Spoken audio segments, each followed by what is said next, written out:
Chapter 1. Forming the line. Yamanaka Ino stares across the playground searching for a target.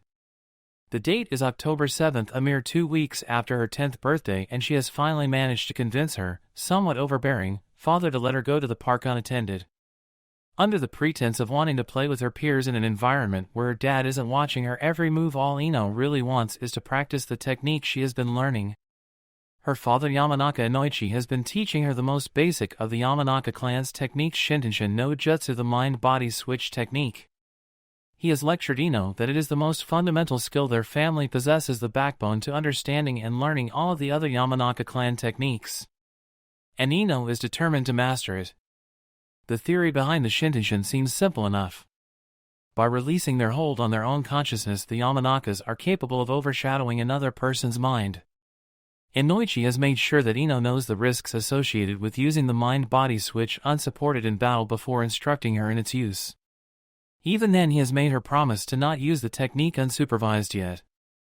But Ino has something to prove. If she is able to establish herself as a worthwhile kunoichi to be by showing her mastery of her clan's technique, she will be a step ahead of the other girls in her year in the race for Uchiha Sasuke's affections. She already has the look, shoulder-length platinum blonde hair, pupil-less baby blue eyes, and clothes that reflect her extensive knowledge of current fashion trends. She takes sudden notice of a boy walking somewhat dejectedly towards the swing set. The spiky blonde hair and orange shirt let Ino know that the figure is none other than Uzumaki Naruto, the Academy's class clown and general outcast of Konoha. Bingo, she thinks. Naruto is a bit of an enigma. To his peers, he is a third-rate ninja notorious for pulling pranks and not paying attention in class. Ino is honestly a bit surprised that he hasn't yet dropped out of the academy, but his determination to succeed is strong. She can appreciate his tenacity and fight-hard spirit even if there's little progress to show for his efforts. To the adults, he is a subject spoken of in harsh whispers and pointed glares, often while he sits alone on a swing outside the academy. His pariah status piques Ino's curiosity. Two of the specialties associated with mental manipulations are espionage and interrogation. What she could learn about Naruto, why he trains to be a ninja despite his poor academic standing, why he is an orphan, why everyone seems to avoid him like a plague, firms her decision. She sneaks quietly through the playground, hiding behind a tree not far from the melancholy blonde. From her position, she sees his blue eyes partially lidded with sorrow, and her heart briefly goes out to him. Steeling her resolve, she stretches out her arms, holding her hands out in a rough circle so that the thumbs on each hand touch at the bottom, as do the index and middle fingers at the top. Shintenshin no Jutsu, she whispers right before her body slumps to the ground. Ino comes to a moment later, opening crystal blue eyes to spy 10 hands clutching the chains of the swing. She admires them, momentarily marveling at how much stronger, if dirtier, they are than her own delicate appendages. The blonde takes notice of the tacky-worn clothes she wears, and she sweeps a hand through the messy blonde spikes Naruto possesses. "I did it! Yes!" She cheers. She ignores the mixture of stares and glares shot in her direction, too excited in her success to pay them any heed. A loud groan catches her attention, and her head swivels towards where she guesses the source of the sound has originated. Behind a large tree, a foot twitches, an arm stretches, and a body appears to clamber clumsily to its feet. There is a sudden growing knot of dread within Ino's stomach as she watches the scene play out, frozen in the swing. She stares as her own body steps out from the shadow of the tree and meets the wide-eyed gaze of her own baby blue orbs. Her body's mouth opens and releases a high-pitched scream. Ino's stomach plummets at the shrill sound. Oh!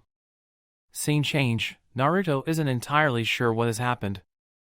He went to the playground because it was a particularly rough day, the week leading up to the festival celebrating the Yondaime Hokage's vanquishing of the Kyuubi. Coincidentally, the same day as his birthday often sees an increase in the hatred the villagers show him, and he needed to escape from everyone. He remembers rocking rhythmically back and forth on the swing, allowing the repetition of the motion to ease his loneliness right before blacking out and awakening slumped against a tree. The blonde pariah raises his arms in a stretch and almost instantly notices how different they look compared to what he remembers. The skin is smooth and delicate, the color tone much whiter than he recalls. He doesn't recognize the clothes, either peach-colored shirt with purple trim and the image of a flower in the middle and green capri pants. Naruto climbs wobbly to his feet, moving out from behind the shelter of the tree with the intent to find some answers.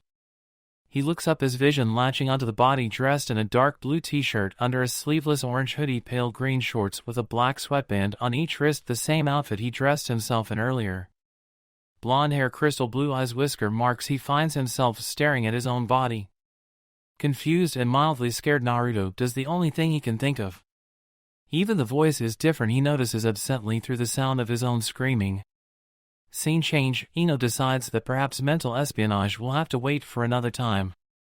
She focuses on releasing the technique by closing her eyes and trying to cut off her consciousness from Naruto's body as she has been taught. The blonde opens her eyes expecting to see Naruto, but instead sees only her own body standing in the same spot, mouth open in silent shock though no longer screaming. She frowns, closes her eyes, and attempts to cancel the Shintenshin again. Blue eyes reopen. No change. Not good. The mind-body switch technique is merely supposed to override another person's awareness, not actually switch them, as she suspects has happened. She isn't entirely sure where she has gone wrong in the application of the technique, but it appears as if Naruto's mind has been placed within the vacancy her body provided upon taking over his body. Mentally, Ino berates herself for her zeal. The traditional method of ending the jutsu is not working, and the blonde knows too little of the Yamanaka clan techniques or their mishaps to go about fixing her blunder. She isn't sure of the repercussions of being away from one's body for extended periods of time, nor how long the Shintenshin will last after screwing it up, so she sighs. Now she has to talk to Naruto to explain everything, except her fellow blonde is nowhere to be found. Ino curses. Little good can come from having Uzumaki Naruto walking around Konoha in her body. She briefly considers going to her father and explaining the circumstances, but then rejects the idea. Inoichi will undoubtedly severely reprimand her for going against his instruction in the first place and follow that up with some form of punishment Ino would rather not suffer through. Not to mention she will lose all trust her father has in her and thus be subject to his constant surveillance, something she is working on breaking away from. She will just have to survive until the mind-body switch wears off. With any luck, it'll only be a number of hours tops. The idea that Naruto doesn't have the slightest idea of how to act like her to avoid rousing suspicion barely even crosses her mind. Scene change. Unbeknownst to Ino, Naruto is quickly guided into his new persona. After leaving the playground and his body behind, he wanders through town in a state of half panic, half wonder. On the one hand, he is clearly in someone else's body, a girl's if the clothes and voice are any indication. On the other hand, the villagers don't jeer at him. Lost in this strange dilemma, Naruto hardly notices when a head pokes out from a nearby store and asks Ino. He freezes as the rest of the person becomes visible, the man stepping out from the shop and placing a hand on Naruto's shoulder. "Are you okay, sweetie?" Naruto mentally snaps out of his petrified state. The name Ino chimes familiar bells in his head of a girl in his class constantly arguing with Haruno Sakura over Uchiha Sasuke. Looking up at the man, he is even able to place him as a parent from the academy. Blue eyes, sandy blonde hair held in a long ponytail in the back, and stern features that lighten around his daughter. Yeah, fine," he blurts. Internally he winces at how awkward he sounds. Inoichi doesn't seem to notice. Perhaps he's just very attached to his daughter, and instead smiles at the assurance, steering Naruto into the shop he has appeared from. "Why don't you help me hold down the fort here?" he suggests. Naruto nods, not entirely willing to trust his voice again. He glances around the store, his jaw almost dropping in amazement at the sheer quantity of flowers present in such a small area. Naruto decides to remain uncharacteristically silent during his time in Yamanaka Flowers, scared of saying something inconsistent with Ino's personality. Having only had peripheral interaction with the platinum blonde, he is unsure of how to act to not arouse suspicion. Barring this handicap, though, Naruto thoroughly enjoys his experience in his classmate's body. The hatred the villagers always show him is non-existent, and in fact most of the people who come into the shop smile pleasantly at him and make some comment about how helpful he is. It's a rather surreal experience, one which he is completely unused to but yearns to experience on a daily basis in his own body. When the sun dips into the horizon, Naruto helps Ino's father close up the shop. He walks beside the older ninja, keeping pace, but also making sure not to take the lead as he has no idea where they are going. It takes only 15 minutes of walking to arrive at what Naruto assumes to be the Yamanaka clan compound. The Yamanaka complex is somewhat small, at least in comparison to the Hyuga or Aburame complexes. But to Naruto, who has lived in a tiny apartment for the majority of his life, the area is huge. 20 to 30 multi-story houses sit in a roughly square area whose entranceway is marked by an arch with the Yamanaka clan symbol at the top. Naruto tries not to let the sight of the buildings overwhelm his common sense that Ino has seen this place before, only allowing himself discreet glances at the houses as they pass. Ino's home is situated in what Naruto estimates to be the center of the compound, a simple two-story abode with flower trellises along the windows and a small garden fringing the front porch. Inoichi slips off his shoes upon entering the household and calls out, "Ino and I are home," as Naruto removes his own shoes. "Oka that just finished making dinner," speaks a new voice. A woman Naruto assumes to be Ino's mother appears, receiving a peck on the cheek from her husband. She is a stout woman standing just about 5.5 feet tall with pale blonde hair a shade darker than Ino's and carrying hazel eyes.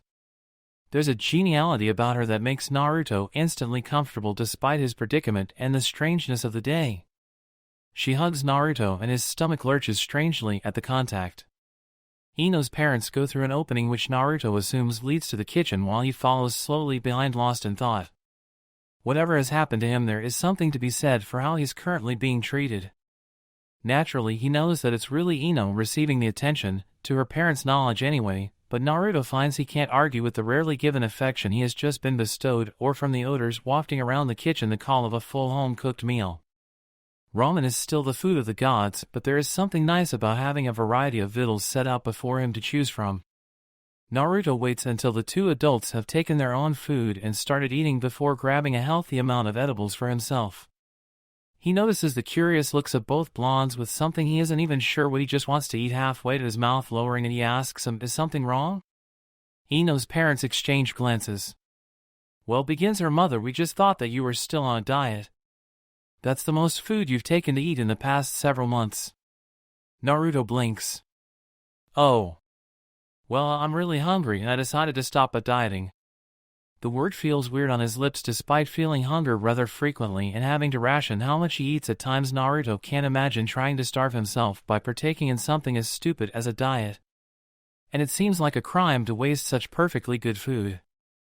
After a moment in which the adults seem to engage in a silent conversation, Inoichi nods and says, "Well, that's good to hear. I never particularly cared for the dieting idea in the first place. Keiko," he adds, turning to his wife, "I have to leave for a mission tomorrow morning. It might take me a week or so to complete." The other Yamanaka merely nods and both adults return to their meals. Naruto heaves another mental sigh of relief. "I can't believe that worked." Hopefully, with Inoichi gone on a week-long mission, traipsing around as a different person will be easier, lessening the likelihood of getting caught being non-Ino. At least until this whatever it is wears off. As he shovels more food into his mouth as civilly as he can, a stray thought goes through the blonde's mind. "I wonder what Ino's doing in my body." Scene change. Yamanaka Ino, for what feels like the umpteenth time that day, curses her rashness in using the Shintenshin. Or at the very least using it on Uzumaki Naruto. Being trapped within the blonde's body has so far been a rather terrible, if eye-opening experience. Ino has already been shooed away from a total of 4 different food vendors and restaurants, all accompanied by varying levels of uttered profanities and threats, before extrapolating that the stigma of being Naruto will not allow her entrance into most establishments within Konoha. It's an unusual premise, not only due to the fact that Ino has never been barred from a place before, but because she isn't entirely sure what the spiky-haired boy has done to deserve such treatment. Sure, his reputation as a notorious prankster precedes him, and though much of what he does could be considered juvenile and unnecessary, Ino doesn't believe that the negative attention he receives is fairly warranted as retribution for practical jokes. Her stomach rumbles and Ino is forcibly reminded of just why she has been going to food establishments in the first place. Hunger struck her suddenly some time ago, leading her to wandering the streets in the hopes of finding a place to get a meal. Unfortunately, Naruto's reputation makes it so that such an undertaking seems virtually impossible. "Oh, Naruto!" Ino looks up at the greeting to find that the speaker is an older man wearing a tall chef's hat, smiling at her from behind the countertop of Ichiraku Ramen. She makes her way over to the stand, the aroma of ramen, a food she usually won't touch because of the calories simply overpowering to her starving body. Not to mention that the old man is the first person to welcome the sight of Naruto rather than repel him. The chef looks down at her as she takes a seat on one of the stools. "What can I get you today?" A bowl of miso ramen, please." "Just one?" jokes the older man, turning around to prepare the noodles. Ino doesn't respond. A number of minutes pass before her meal is ready and Ino tries to use some semblance of manners to not just inhale the ramen. The owner raises an eyebrow at what he finds to be unusual behavior for Naruto, but when Ino finishes the first bowl and asks for a pork ramen next, he merely smiles and sets to work on the bowl. Normally the girl won't even consider a second helping, but as she is currently inhabiting Naruto's body, there really isn't any harm in eating her fill, especially since she's still hungry. She pauses with a bite of noodles halfway to her lips. Oh no, Naruto clearly has no compunctions about eating until he's full. What sort of damage could he do to her body? If I've gained a single pound when I get back to my body, I'll kill him. Ino departs Ichiraku Ramen 4 bowls later, hunger sated. She wanders into the dim light of the fading sunset as the proprietor bids her a good night and tells her to come back again soon. The disturbing realization that she's still trapped within Naruto's body hours after the botched Shintenshin doesn't fully strike her until she's partway to the Yamanaka clan district. Despite the worrisome situation, Ino's stubbornness prevents her from continuing the trek and asking for her family's help, the consequence of disobeying her father returning to the front of her mind. Determined to wait out the transition and hoping that going to sleep will perhaps switch back each person's consciousness, Ino begins to walk in the complete opposition direction before realizing she has no idea where Naruto actually lives. Digging through his most recent memories, she discovers the building and recognizes it as one located in the cheaper part of the village. She arrives at her destination a short time later, partially distracted by scrolling through Naruto's short-term memories. His life is surprisingly lonely, and Ino again finds herself feeling sympathetic for him despite how obnoxious he always seems in class. Though it doesn't really excuse what the younger boy does, the blonde suddenly understands the motivation behind his actions. When she enters Naruto's apartment, Ino recoils in slight disgust at the state of the abode. Paint is peeling off the walls, the furniture is in dire need of reupholstering, and clothes and ninja tools are strewn about the common room. Chanting a mantra that her current situation can only last so much longer, she heads into the bedroom, exhausted by the day's events. It's only as she is preparing to change for sleep and far away in her room, Naruto gets ready to do the same when she realizes exactly what being in Naruto's body implies for changing clothes and bathing. The night is long and awkward for both children. Scene change. The next morning, Naruto arrives at the academy in a rather subdued mood.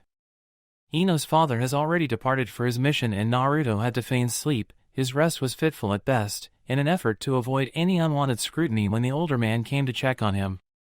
With him gone, Naruto believes it'll be easier to pass as his female classmate, despite how strange it is to live the life of his fellow blonde. Girls he has discovered while getting changed have a seemingly unnecessary amount of clothes. Or perhaps it is a quality only Ino possesses. He's not sure if he can function properly in Ino's body, but he knows he has to try. Otherwise he'll be forced to face the potential consequences associated with being discovered as an imposter. When he enters the classroom, his eyes immediately dart to Sasuke and his face settles into a scowl. If Sasuke notices the expression, he doesn't say anything, but Sakura stomps up to him and crosses her arms over her chest. "Don't glare at Sasuke-kun like that, Ino pig," she reprimands. "You look like Naruto baka." Then she smirks. "Have you finally decided to give up on Sasuke-kun and let me have him?" Naruto snorts. "Like I'd ever like that BASMMPH. She doesn't know what she's saying, says a voice Naruto recognizes as his own. "I need to speak to Ino a moment for Sakura." Naruto finds himself dragged forcibly from the room and out into the hallway, leaving the remainder of the class to gossip about when Uzumaki Naruto became so chummy with Yamanaka Ino. Naruto is shoved up against the wall and Ino finally removes her hand from his mouth to stick a finger threateningly at his nose. The absurdity of watching his body loom over him momentarily distracts him from Ino's ire. "What do you think you're doing?" she hisses. "I was giving Sasuke-team what he deserves." "Thinks he's so cool," he mutters. "No!" she practically screeches, and he notices that his voice is grating on his nerves. "Is that what I always sound like?" he wonders. Naruto watches as Ino takes a deep calming breath in his body and opens crystal blue eyes. "Look, we need to pretend to be each other until the Shintenshin wears off the what?" Ino returns Naruto's blank stare before burying her forehead in her palm with a loud smack. Naruto's perturbation at watching his own body go through all these strange motions while not under his control only increases, and he misses Ino mutter something unflattering about him. This she says, motioning with one hand between the two of them, was caused by an accident with my Shintenshin no jutsu. It should wear off soon, I hope, she adds under her breath. Naruto considers that explanation for a moment before asking, wait, why'd you use it on me? That's not important, she dismisses, unwilling to divulge the details. Just know that we need to act like the other person until this corrects itself. Which means that you have to be nice to Sasuke-kun. Naruto growls, but the fierce look in Ino's eyes, my eyes, he reminds himself, forces him to rethink going against his classmates' wishes. Fine, but then you have to be nice to Sakura-chan. Ino is silent for a moment before nodding her head in agreement. I can do that. But you better not screw up my chances with Sasuke-kun. Then she leans in so close their noses are almost touching. And if I've gained a single pound when I return to my body, I will hunt you down and kill you. Narashikamaru ambles by at that moment, hands in his pockets. He watches Ino nod in terrified understanding, and his dark eyes narrow as Naruto stomps into the classroom in a distinctly angry Ino-like fashion, merely waving back confusedly when Ino waves a hesitant greeting to him. Weird, he thinks, but just shrugs and follows Ino into class. It's not his business what's going on. Scene change. October 10th seems to take forever to arrive, and despite the mishaps of the previous several days, Naruto for the first time ever looks forward to the festival. The students have the day off from school, which the blonde finds himself immensely thankful for. Pretending to be interested in Sasuke, fawning over him was absolutely out of the question, and keeping Sakura at arm's length has been a rather trying experience. That didn't even take into account all the glares Ino subtly shot him whenever he was unable to answer a question correctly. Barring his time spent at the academy, however, Naruto found that he could get used to being in Ino's body, as terrifying a thought as being a girl for who knew how long was. Most of his free time has been spent with Ino's mom at Yamanaka Flowers, taking care of the plants and smiling politely at the customers who came in. It was a bit more difficult to remain genial when someone who was particularly mean to him in the past came by, but Naruto weathered the storm with aplomb. After his time at the shop, mother and daughter went home and had a nice meal, followed immediately by Naruto weighing himself to make sure Ino won't kill him. Girls were scary when they were mad. Looking through Ino's closet for a nice kimono to wear, Naruto wonders for not the first time what happened to his parents. Every moment spent in the older Yamanaka's company causes him to think that this is what his life should have been like. The fact that this will be his best birthday to date and he is celebrating it in another person's body disheartens the blonde slightly. What I won't give for a mom, he removes Ino's robe from his body and quickly slips into a lavender kimono with white flowers on it, ignoring the fact that the girl's body is all but on display for him. It is easy enough to not focus on this fact after having bathed several times already. Simply ignoring the knowledge that he is a naked girl is the preferable option to avoid any additional awkwardness this situation has already caused. Naruto leaves the Yamanaka compound and wanders towards the festivities, celebrating his hero's success over the demonic nine-tailed fox. It's his first time going, as the villagers tended to chase him away in previous years, and he is excited to see what sort of activities there are to partake in. Colored lights make the atmosphere of the festival upbeat, matching the hawking of game managers and salesmen alike. Naruto purchases some daifukumachi stuffed with bean paste and wanders amongst all the different stalls, chewing slowly on his treat. He stops at the back of a crowd gathered around a small stage where two ninja are reenacting an embellished battle between the Yondaime Hokage and the QB.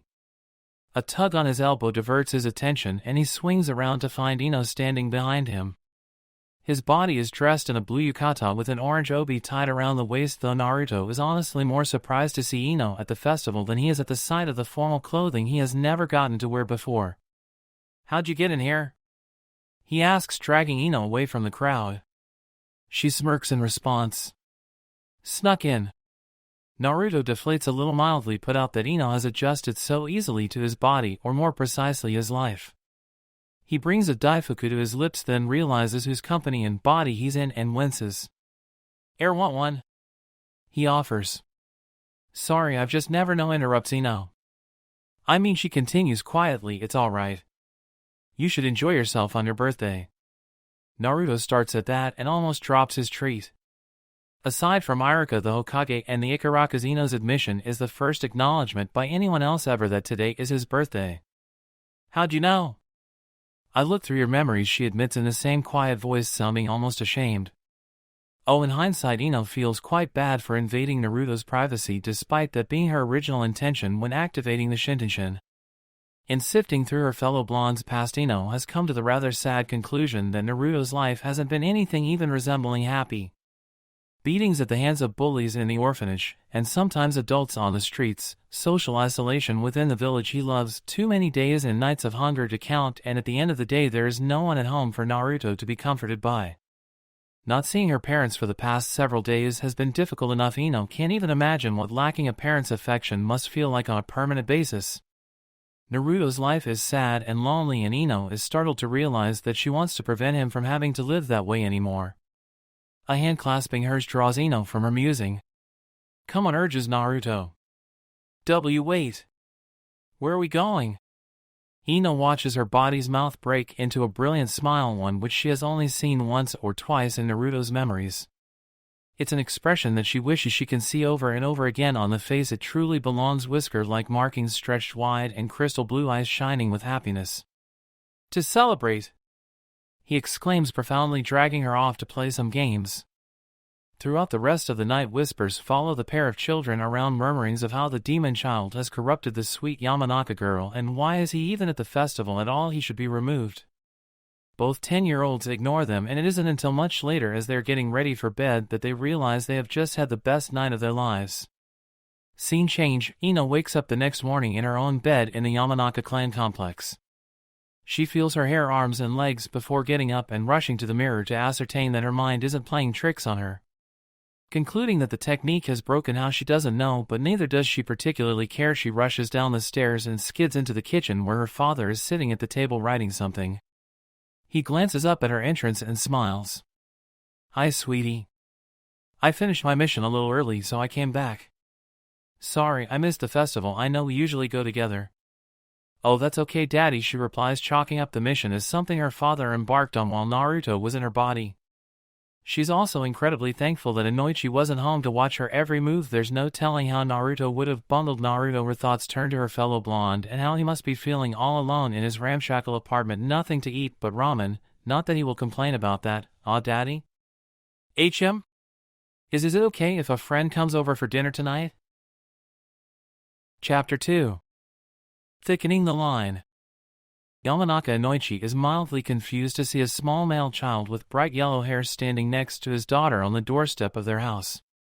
The boy's eyes are averted, almost as if he's afraid of Inoichi, which, considering the gall it takes to come home alongside his daughter, is probably a correct attitude to take. Inoichi recognizes him as Uzumaki Naruto, container of the Kyuubi, and most definitely not Haruno Sakura, the girl he has expected to accompany Ino home upon her asking for a dinner guest earlier.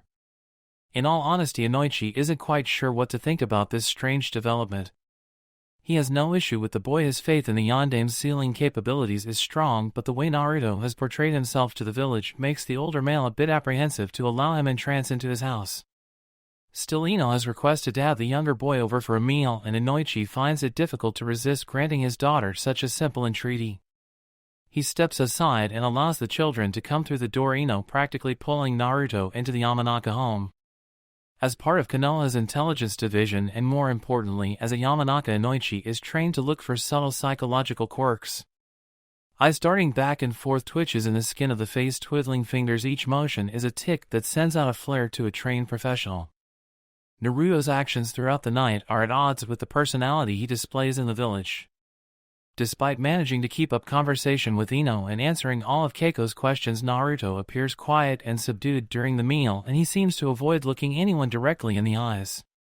Inoichi knows that such behavior is usually indicative of someone who is hiding something or unused to human contact, and while the latter makes sense given how the villagers treat him, Naruto is not someone who shies away from the people who disrespect him.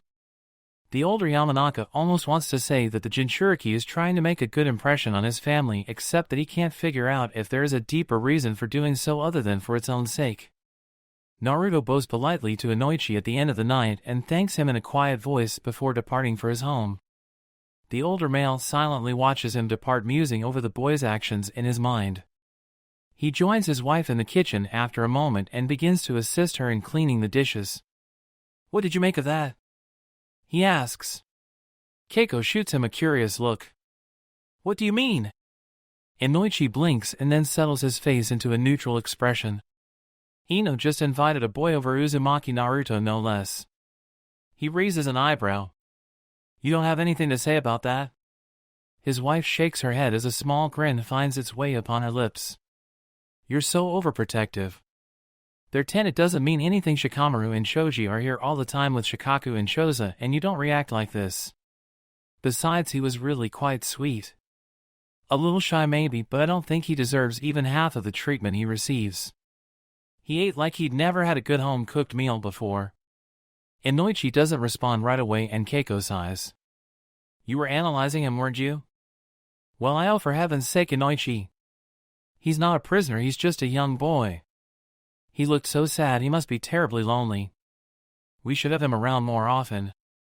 I don't. Yamanaka Inoichi. Keiko says sternly. Naruto is a child who got dealt a bad hand in life, and more importantly it looks like he's Ino's friend. When he is in this house you will treat him as such, am I clear? Yes, dear. Scene change. You didn't have to do that. Ino frowns. It's the next morning and Ino has intercepted Naruto on his way to the academy. Didn't you have a good time? Well, yeah, but I mean people don't like me, he finally manages. And I don't really have any friends, I just don't understand why you did it. Shouldn't you want nothing to do with me now? Ino isn't quite sure how to answer him. Somehow I feel bad for you doesn't seem like the appropriate response even if it is true. When I was in your body, she replies, slowly working through her words, I understood a little about why you do what you do. And I don't think that anyone should have to live that kind of life. It was nice, Naruto whispers after a moment. Having a family, I mean. Your parents are really nice, though your dad was a little scary last night. The platinum blonde giggles lightly. Yet daddy can be a bit overbearing when it comes to my decisions about my friends. Naruto halts suddenly, and it takes Ino a couple of steps to become aware that her fellow blonde is not beside her. She turns around to find the boy standing motionless, his bright blue eyes wide with shock. I'm your friend? Ino reviews her words in her head and realizes that she has in fact stated as such. Sure, why wouldn't we be? Somehow the admission doesn't feel as weird on her tongue as she would have imagined several days ago. Perhaps it's because of the botched mind-body switch technique and the images from Naruto's memories that she can't get out of her head, but Ino feels like she needs to right the injustices that Naruto has lived with his entire life. Befriending him seems like a good start. Thank you, he murmurs. She offers him a smile as they continue their walk to the academy. The building is within sight when a thought occurs to the Yamanaka and she decides to screw with Naruto a little. You know you had quite a bit to eat last night. He agrees, absently too happy at the new friendship to keep track of where the conversation is heading. Your mom's an amazing cook. Think she'd make me ramen if I asked? Maybe. A strange glint shines in Ino's baby blue eyes. Did you eat like that when you were in my body? Yeah, Naruto gulps as he realizes what he has just admitted. I mean no, of course not. Ino fixes him with a gimlet look and the spiky-haired blonde hangs his head knowing he's been found out. Okay, yeah, I did, but I was really hungry. And I tried to make sure that you didn't gain any weight. Are you mad? She releases the mock glare and sighs theatrically. No, I suppose I can let this slide. Naruto heaves a breath of relief, immensely glad he hasn't already screwed up this bond. Okay, good. You know I don't think you need to worry about dieting anyway. Ninja work out a lot, so it's not like you'll gain weight. I think it's too early in our friendship for you to be giving me advice about my life. Besides, she proclaims, I need to look my best for Sasuke-kun. I don't see why you like that stuck-up bastard. I don't expect you to understand. She pauses, then continues in a sickly sweet voice, maybe you'd see it if you were a little nicer to him. Naruto shoots her a foxy grin. I think it's too early in our friendship for you to be giving me advice about my life, he parrots. She pouts slightly before both of them break into laughter. It is the beginning of the strangest and strongest relationship either of them will ever partake in. Scene change, Inoichi stands at attention before the third Hokage's desk waiting for the old man to indicate that he is allowed to speak. Sarutobi Hiruzen lights his pipe and takes a few puffs. What can I do for you, Inoichi? Well, Hokage-sama, I've come here today to discuss Uzumaki Naruto. Hiruzen sighs. And what has Naruto-kun done now? A small furrow forms between Inoichi's brows. Nothing. I would actually like to request that my wife and I be allowed to adopt him. The Hokage's eyebrows both rise. Really? How unexpected. Would you enlighten me as to what brought you to this decision? As you may or may not be aware, Naruto has been coming around my home for several weeks now as a friend of my daughter's. Hiruzen nods, indicating that he knows this fact and that Inoichi can continue. Well, in that time my wife has also become quite taken with him, and I must admit that he has had a good influence on Ino. In certain aspects anyway, he corrects himself. More importantly, I believe that Ino's friendship has had a positive effect on Naruto's mental development and will continue to do so, assuming they have continued interaction. I also think that an environment where he is acknowledged as part of a family might also temper some of his more notorious actions around the village. Hiruzen removes his pipe and taps it against his desk several times, a look of deep concentration on his face. Finally, he says, "You present good points, Inoichi. Unfortunately, I can't allow you to undertake such action. As the Kyuubi Jinchuriki, Naruto carries a great deal of power, and relegating him to any one clan could be looked at by the others as favoritism and unfair treatment. With all due respect, Hokage-sama," Inoichi interjects, straightening marginally. "The boy is the one who is unfairly mistreated, and I am not suggesting this course of action from the political perspective of a clan head." The Hokage holds up a hand to forestall the rest of the Yamanaka's argument. "I was not suggesting that you were. But you must look at it as one of the other clans, or Danzo might." Inoichi scowls at the mention of the man's name, but makes no other motion. He is confused when a smile flits across the third's face. Uzumaki Naruto must remain just that. That said, if you wish to provide accommodations and a hospitable environment for a friend of your family's, well, I see no reason to disallow this. Inoichi realizes adopting him without an official adoption. Quite a loophole. He bows to the aging village leader. "Understood. Thank you for your time, Hokage-sama." "Anytime, Inoichi." That night, when the Yamanaka clan head springs the news that Naruto will be informally adopted into their household, the blonde boy's eyes well up with tears. Emotional, he jumps to the older male's side and hugs him around the waist, thanking him profusely and making promises to be good. Keiko catches her husband's eye and smiles at him, glad that everything has worked out. Naruto finally releases him and rushes over to Ino. Watching the two children interact with each other, Inoichi knows he has made a good decision. Scene change. More than 2 years pass, during which Naruto moves into the Yamanaka household and becomes integrated into the family. Ino and Naruto develop a pseudo-sibling bond, with the female blonde assuming a sort of guardian role. Naruto doesn't quite think it's completely necessary, but whenever Ino returns the unwarranted glares of the villagers, he gets a bubbly feeling of warmth that someone is willing to watch out and stand up for him. When Inoichi finally deems her ready, Ino begs Naruto to be her Shintenshin test subject, and though memories of the first mishap make him hesitant, he finally agrees to help, feeling he owes it to her. Thankfully, under Inoichi's guidance, there are no other mishaps, and Naruto quickly gets used to the sensation of having his consciousness overridden by Ino as she practices the timing of the technique. His skills increase alongside Ino's, his grades rising slightly with someone willing to help him study and understand topics. He understands that he'll never be at the top of the class, but not being at the very bottom is a good feeling. Unfortunately, his inability to produce a bunshin persists even with Ino's assistance, something which confounds the female blonde. Their time at the academy is initially riddled with the teasing of their classmates as they spend more and more time together.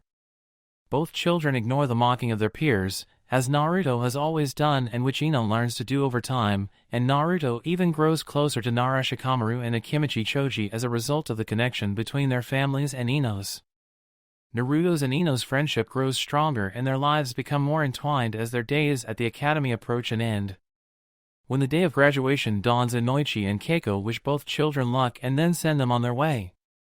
Scene change. Naruto is so distraught when he fails the graduation exam that he avoids meeting up with Ino after class to celebrate her success. When Mizuki offers him an alternate means of passing, one which doesn't involve having to perform the clone technique, Naruto jumps on the opportunity without thinking of the repercussions. He's mildly surprised when his day continues uninterrupted by Ino, but shrugs it off as his friend, knowing he wants to be left alone. Besides, it's better for him to be in solitude so that he can plan on how to obtain the scroll of seals.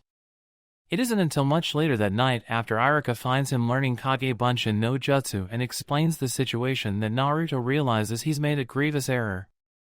The revelation that he is the container of the nine-tailed demon fox is a huge surprise, though it finally answers the burning question of why the villagers seem to hate him so much.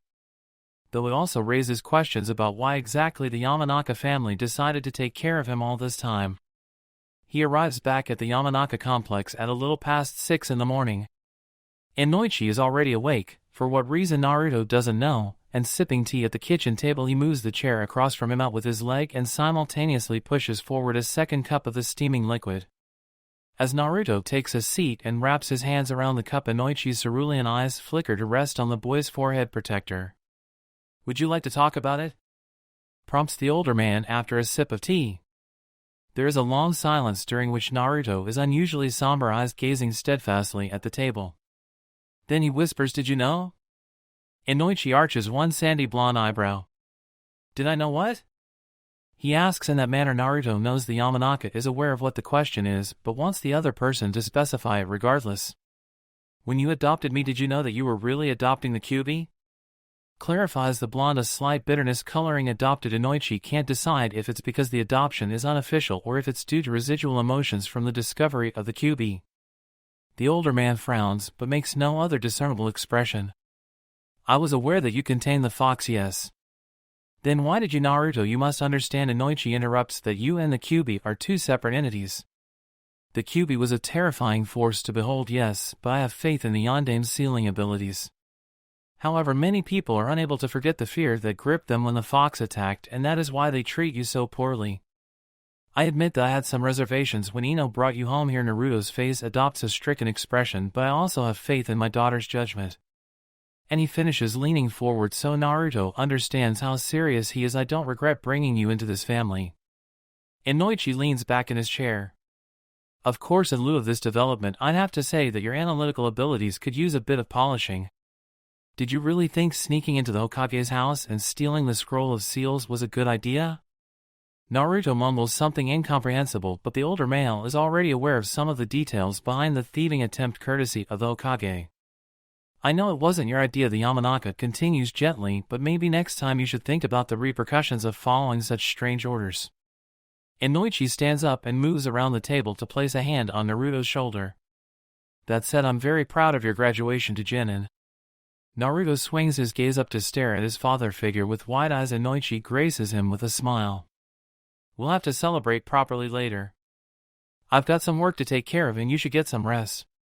As Inoichi prepares to leave the house to interrogate Mizuki, Naruto asks, "Does Ino-chan know?" "No. No one in your generation is aware of what you possess, and it's entirely up to you whether you wish to tell her." Then he's gone. Naruto sits at the table for a while longer, mulling over his thoughts. It's been a long night, and he's not sure if he's thinking clearly enough to make such a big decision about the Kyuubi at this point in time. He heads up the stairs determined to get some sleep, but quiet Naruto draws his attention at the top of the staircase. "What's going on?" Ino is standing just outside her bedroom door in her pajamas, rubbing her eyes sleepily. Naruto smiles weakly at how innocent she looks, and somehow the decision to not inform her of his burden is made for him quite easily. Taking away that innocence with such a mind-shattering revelation just seems wrong. "Nothing, Ino-chan," he reassures her. "I just passed a different graduation exam." "Look!" he proclaims, thumbing at his forehead protector. The Yamanaka girl blinks and nods. "Oh. Okay then. Well, I'm going back to sleep." "Night." "Night," he echoes, even though it's dawn. Then he goes to his room and crawls into bed, determined to get a couple hours of rest. When Ino hears the full story, minus some details regarding the fox, of how Naruto has graduated later that morning, she immediately berates him for his rashness and stupidity while he just sits and takes the verbal onslaught. Yes, he thinks it's far better to keep their friendship the way it is without introducing such a messy concept as him being the container of the Kyuubi. Things are fine just the way they are. Scene change. After passing on the answers to the first test of the Chunin exams to Shikamaru and Choji via the Shintenshin, Ino sits in her spot and taps her pencil against the table unsurely. The platinum blonde is engaged in a fierce mental debate about whether or not she should help her fellow blonde. The test rules don't specifically prohibit cheating, but the penalty for getting caught is nothing to sneeze at, especially since the participants are unaware of how many times the proctors have caught them. Her first priority is to her team, and making sure that they pass infiltration, after all, is one of her clan's specialties. But now that they're all set up with the test answers, barring the 10th question, Her concern for her friend has time to take root in her mind. Naruto is a notoriously bad test taker, and considering the difficulty of the questions, there is little doubt in Ino's mind that her fellow blonde is completely lost.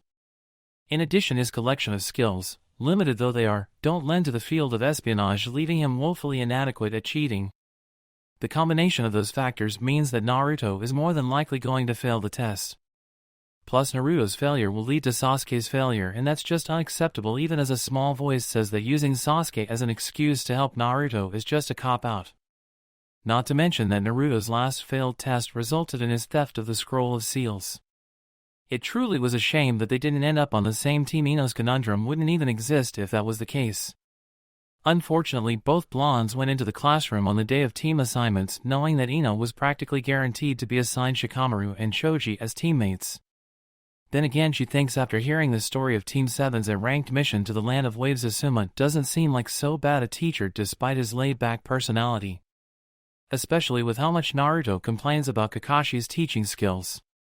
Naruto can handle himself, Ino convinces herself. He doesn't need me looking over his shoulder all the time. Ah, hell, who am I kidding?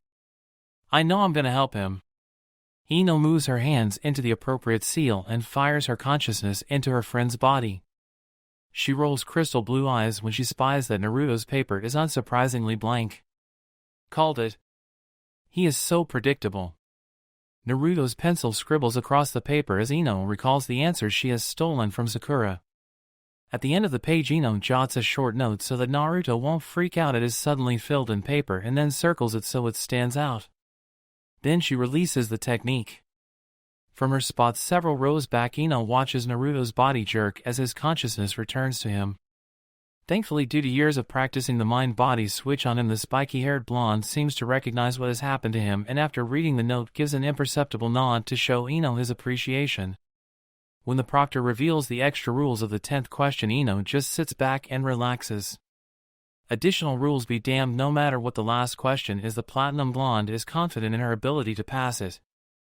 As Chunin start to flow out of the classroom, Ino waits until the final question is handed out, wondering what she can convince Naruto to do as repayment for her help on the test. Scene change, Ino watches as Sakura, her former friend turned rival, stands up to the team of Otonin all by herself. Despite being overwhelmingly outclassed, the pink-haired girl is defending the hidey hole where Uchiha Sasuke and Uzumaki Naruto lie unconscious as if her life depends on it. All things considered, it probably does. Ino, what do you want to do? Shikamaru asks. Her team is crouched in the bushes nearby, and though she knows that Choji isn't big on fighting and Shikamaru is reluctant to do any sort of work, both won't hesitate to back her up if she decides to intervene. But despite the history that she shares with Sakura, Ino is more concerned about Naruto's status. The Sound Shinobi seem to have little regard for the lives of anyone in their way, and Naruto is incapacitated and unlikely to wake up anytime soon. Faced with the reality that her rival friend and crush might die, Ino's mind flickers back to her time spent with all of them. Strangely enough, or perhaps not, considering her relationship with the three pre-teens, her memories focus most on her time with Naruto, the biggest influence in her life ever since the body-switching incident. With a jolt, Ino reaches the startling conclusion that Naruto isn't simply a friend, but her best friend, the person with whom she's interacted with most and best for more than 2 years, and there's no one who can replace him in her life. It's this thought that prompts her to leap out of the bushes with Shikamaru at her side, Choji's scarf in his grip. Later, after Sasuke has awakened surrounded in a strange chakra which he has used to thrash the team from the hidden sound, Ino rushes over to Naruto's unconscious form while her teammates go to help Rock Lee. Finding herself with no other recourse, she hits her friend over the head with her fist. Naruto sits up immediately and rubs the spot where she's whacked him, letting out a confused wah. As he comes to, his expression grows even more perplexed when Ino throws her arms around his neck and hugs him with all her strength. Ino-chan? I'm glad you're okay, she admits, pulling back to look at him. Then her fist rockets towards his head again, and he's busy clutching a new knot in pain. What the hell's the matter with you? Sorry, he offers, visibly confused. What happened here? He looks around and Ino watches his eyes land on Sakura. Why is Sakura-chan's hair so short? Ino's heart clenches briefly at the endearing way he addresses Sakura, just a little differently from how he says her own name. His eyes return to her and narrow slightly at the trail of red dribbling from her mouth. Why are you bleeding, Ino-chan? he notice? And nothing, she stammers, not wanting to relive the viciousness of the Otonin. I'm going to go fix Sakura's hair. She needs all the help she can get in attracting Sasuke-kun's attention. You stay here and just relax. Naruto nods uncertainly. Okay, Ino adds as she begins to walk away, and I really am glad that you're alright. Scene change. Naruto watches the fight between Ino and Sakura, quietly unsure if he should say anything to cheer on either combatant. This is the longest preliminary match so far, and while most of the other spectators believe that the battlers are evenly matched due to their determination to win, Naruto isn't willing to buy into their theory quite yet. Sakura, while arguably the smartest genin of their age group, is not the most proficient hand-to-hand fighter. On the other hand, Ino is technically the best student of their class, graduating from the academy with the best grades. Naruto's not stupid enough to believe such a title means anything after spending months training under different Jonin sensei, but as most of his time is spent in the company of either Ino or Sakura and Sasuke, he also has a far better grasp of their comparative abilities than any of the other observers present. He is absolutely shocked when Ino pulls out a kunai and slices off the long ponytail she's been growing since before they even met. Seeing the lengths the other blonde is willing to go to in order to win this match confirms for Naruto that the playing field isn't as even as everyone else assumes. However, he continues to keep his mouth shut as Kakashi and Asuma discuss the fight. Given separate fights against any other opponent, Naruto is sure he would root for both Sakura and Ino to win their respective matches. But the problem is that they are competing against each other, and Naruto is torn between his loyalty to his teammate and crush and his deep friendship with Ino. It just doesn't seem fair to spur one on to beat the other when both of them are important to him in different ways. A small, almost traitorous voice in the back of his head, the one that silently resents Sakura's unending and focused fixation with Sasuke, niggles that he hopes Ino wins. It's nothing against Sakura, but Ino has done more for him in his short life than the pink-haired girl has, no matter how high a pedestal Naruto has placed her on. And after the concern Ino showed him in the forest of death, physical abuse aside, Naruto can tell Ino was scared for him. He thinks that maybe the blonde girl deserves his support more than his teammate does. More than his bonds with either of his teammates, his connection with Ino has been strong for a long time. She's his best friend. When Ino traps Sakura's feet with her hair and activates the Shintenshin, Naruto finally finds himself in agreement with Asuma's analysis. The fight is over. Naruto allows a hidden smile to spread across his features as Ino raises Sakura's hand and forfeits in her name. I'm proud of you, Ino-chan. Scene change. Ino resists the urge to rush straight for Konoha Hospital when news of the botched mission to retrieve Sasuke reaches her ears. Instead, she walks calmly beside Sakura, whose friendship she has started to rekindle, towards the medical facility and requests Choji's room number upon entering so she can go check up on her chubby teammate whose injuries are most severe. She makes sure to note Naruto's room when Sakura asks for it so she can go visit her best friend afterwards. She finds Choji's father sitting on a bench outside the operating room where her teammate is. Choza offers her a smile when she appears. Tsunade-sama says he'll make a full recovery, he assures her. It's a good thing she returned to Konoha, otherwise Ino lets the older man trail off, knowing that she's also uncomfortable with acknowledging that without Tsunade they most likely would have lost Choji. She's suddenly very anxious to go check on Naruto, but knows that it's rude to do so without completing her first objective. Can we see him? Choza shakes his head. Not yet. He still hasn't awoken from using the 3 colored pills. Well, please let me know when he can have visitors. When the Akimichi clan head nods and understanding, Ino moves down the hallway as fast as is acceptable. She arrives at the blonde's room just as Sakura is leaving, surreptitiously wiping tears from her eyes. Stupid, Naruto mutters the pink-haired girl without venom before departing. As Ino enters the room, she finds herself mentally echoing the sentiment. Naruto is more bandages than skin, his blue eyes gazing morosely at the crisp linen of his bed. Shikamaru sits by his feet, hands clasped together and left index finger in a splint. Ino, the dark-haired boy, acknowledges. Naruto's head shoots up at the sound of her name and his blue eyes widen marginally when they land on her. Shikamaru's dark eyes flicker between the two blondes. I'll leave you two alone, he says before getting up and leaving. Neither genin knows quite what to say, so they remain silent, Ino staring at Naruto's mummified form while Naruto returns his despondent gaze to the sheets. He clenches the linen in his hands. Ino-chan, he says, and his blue eyes turn towards her with a determined fire burning in them. I promise that I'll bring Sasuke back, you idiot. Ino cries, rushing to the bed and standing over him with a fist raised. Naruto flinches away expecting her blow, but Ino relaxes her grip and lets the anger seep out of her system. I don't care about finding Sasuke-kun right now, she admits quietly. In lieu of his abandonment of the village, Ino's feelings for the Uchiha are a bit twisted and she hasn't had the time to properly sort out the tumultuous emotions. Even prior to his betrayal, the Uchiha has held a consistently shrinking part of her thoughts, being replaced by good times shared with Naruto. Don't you understand?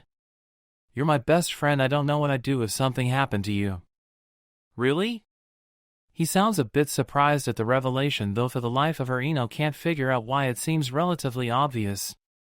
You're my best friend too. And don't worry about me, I'll be okay. He smiles and Ino finds herself reassured slightly by his infectious confidence.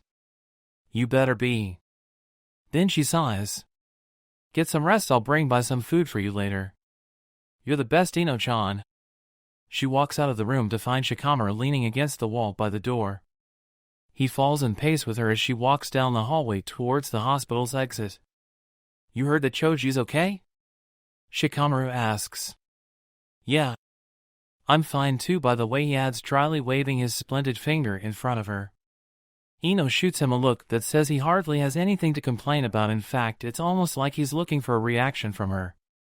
Naruto seems really down about why didn't you take me? Shikamaru sighs, troublesome. Shikamaru, answer me. He fixes her with a stern look. Ino, your skills aren't well suited for direct combat. Even Niji, the strongest of all of us, nearly died, and Kiba Lee and I would have been killed if it weren't for the team from Suna. So you're saying I'm not strong enough? I'm saying that I had very little time to pick a team and you're not a combat specialist, he placates. There'll be other missions, just make sure you're ready for them when you're needed. The rest of the walk is made in silence, but Ino is determined to take Shikamaru's words to heart. I will be. Scene change, weirdest team ever. I think Granny's gone senile. Privately, Ino agrees with her fellow blonde, but is intelligent enough to not voice such a thought aloud, primarily because of who their teammates are. Naruto intones Aburame Shino looming next to him. You should have more faith in Okage-sama's decisions. Why? Because she would not put together a team which had no chance of completing its assigned mission. Yeah, brat, adds Mitarashi Anko, creepily appearing suddenly behind the blonde, the point of a kunai held at his cheek. Don't you like hanging out with dear Anko-sensei? Naruto can't repress a shudder at how eerie the personalities of the two shinobi are. When they return to traversing the path to the land of the sea, he heaves a sigh of relief. You should really learn to control what you say, Ino comments in amusement, but the likelihood of that is probably really small. The blonde boy shoots her an indignant half-glare half-pout, but refrains from saying anything. Taking his silence as her victory, Ino reflects on the strangeness of the mission and the mismatch of skills Tsunade has cobbled together to fulfill its parameters. They're venturing out to the coast in order to protect the land of the sea's next shipment of money to the land of water. Unfortunately, a half-human half-fish creature is apparently raiding the cargo ships sailing out from the land of the sea's ports, thus their secondary mission is to neutralize the so-called demon of the sea. Though it's her first mission in some time, Ino is confident in her team's ability to complete it successfully. By the time night falls, Ino is reassessing her original estimation of the mission's difficulty level. Naruto has been separated from the group, and maybe she thinks fearfully has drowned, and Anko is acting strange and mysterious, more so than usual anyway. She walks away from the dock where she and Shino have just finished procuring a boat, nerves a bit frayed. Shino is silent beside her and Ino hesitates in confiding her fears to the reclusive bug mean she only knows peripherally. Then she considers how big a mistake prematurely judging Naruto was years ago and concludes that perhaps it's advisable to not do the same to the Aburame. With that in mind, she hesitantly prompts, "Hey Shino?" "Yes?" "Do you think that Naruto's okay?" "Yes," he responds immediately, and Ino is impressed by his faith in her fellow blonde. "Why?" "Because Naruto is a ninja of Konoha, and beside that he is very resourceful. He will find a way to get by until we meet up with him." "Thanks, Shino. I think I needed to hear that." The bug user nods. "Of course. It is only natural to worry for one's comrades. That is what is called teamwork." In the morning they find Naruto as well as the demon of the sea, and though she escapes, Shino's intuition leads them to her hideout. The three genin are separated from Enko and confronted by Akato Yoroi from the Chunin exams who Shino claims as his opponent. Ino hesitates on leaving the Aburame behind to fight the older male by himself, but his insistence prompts her and Naruto to meet up with Enko, who is facing a man she introduces as Amachi and the demon of the sea Isaribi. An explosion rocks the underground tunnels and Ino is thrown to the ground by their sensei. Naruto gets up to follow Amachi and Isaribi out, but Yoroi's teammate Masumi blocks his path and grabs him with rubbery arms. Ino scrabbles out from beneath the dirt and rocks and immediately connects her pointer finger from each hand to the thumb of the other, forming a roughly rectangular shape. Here goes nothing, she thinks. Shinranshin no jutsu. Masumi's arms release their hold on her best friend and shoot out to wrap around some nearby stalagmites. Naruto massages his throat and coughs as Ino rushes up to him, Enko's arms slung over her shoulders. New technique? He croaks. She nods. The mind-body disturbance. Dad taught it to me for the Chunin exams, but the invasion started before your match. Works well. Remind me to thank Inoichi-san. Shino pokes his head through the opening Amachi and Isaribi have disappeared through. We must leave, he informs them. They eventually catch up to their targets late in the morning. Shino immediately departs to engage Yoroi in combat again while Ino helps the sailors adrift in the sea and Naruto and Enko confront Amachi. Ino pays little attention to any of the fighting until a large wave sweeps over her. Shino and Yoroi, the bug user, surfaces on a rock moments later looking utterly spent. When Yoroi reappears with the intention of finishing off her temporary teammate, Ino reacts by throwing her hands into the seal for the Shinranshin and activating it. The act saves Shino but draws Yoroi's attention to her. He approaches a little too quickly for her to react and the blonde is paralyzed in fright, but insects swarm up his body and drain him of his remaining chakra before he reaches her. Ino stares dumbfounded at his prone body before glancing at Shino. You saved me, she breathes, and she's not quite sure why she's so surprised. Naturally. This is also what is called teamwork. The mission ends shortly thereafter with the successful capture of Amachi. As they board the ship bound for the mainland to return home, Naruto sidles up next to her. Thanks again for the save in the cave, Ino-chan. I don't know what I would have done without you there. Ino waves off the praise. No, it was nothing. That is untrue, speaks Shino from her other side. You played an intricate role in rescuing both Naruto and myself during the mission. Because of this I also owe you my gratitude. Well, you guys both saved me too, so call it even? Naruto nods and smiles at her while Shino adjusts his glasses, an emotion Ino assumes means he finds the statement agreeable. As the three turn to watch the boat cut through the water, a single thought runs through Ino's mind. Maybe I'm getting stronger after all. Scene change. It's been a while since we've been on a mission together. Well, our teams don't exactly work together that often. You know that my abilities work best when Shikamaru's around to back me up. Naruto nods. That's true. Besides, since Sakura-chan's busy studying medicine with Tsunade Bachan and Sasuke's, he trails off, still uncomfortable with being unable to make Sasuke return to the Hidden Leaf. He clears his throat. Well, I'm the only member of my team really available for missions. Ino gives him a teasing look. You were the only person available for this mission regardless of suitability. Not that I need a bodyguard. The blonde boy pouts. That's pretty mean, Ino-chan. Then he cocks his head to the side. What are we doing again? She sighs and buries her forehead in the palm of her hand. Honestly, you have the attention span of an insect. Don't let Shino hear you say that. Anyway, she states loudly, I've been hired by one of the family members of the Fire Daimyo who's supposed to get engaged to the Daimyo of the Land of Noodles. We're going to get more details when we get there. That's vague. I know. It doesn't take long for them to arrive at the house of Princess Fuku, who requests Ino to be her stand-in for the meeting with Chikara, the daimyo of the Land of Noodles. Ino is forced to subtly kick Naruto to stop his laughter, as despite the obvious physical resemblance between Ino and the princess, the latter weighs at least 4 times as much as the Yamanaka. Stop it, she hisses. Naruto snorts and tries to contain his laughter as Ino bows to their client. We'll do everything in our power to make sure the engagement goes through.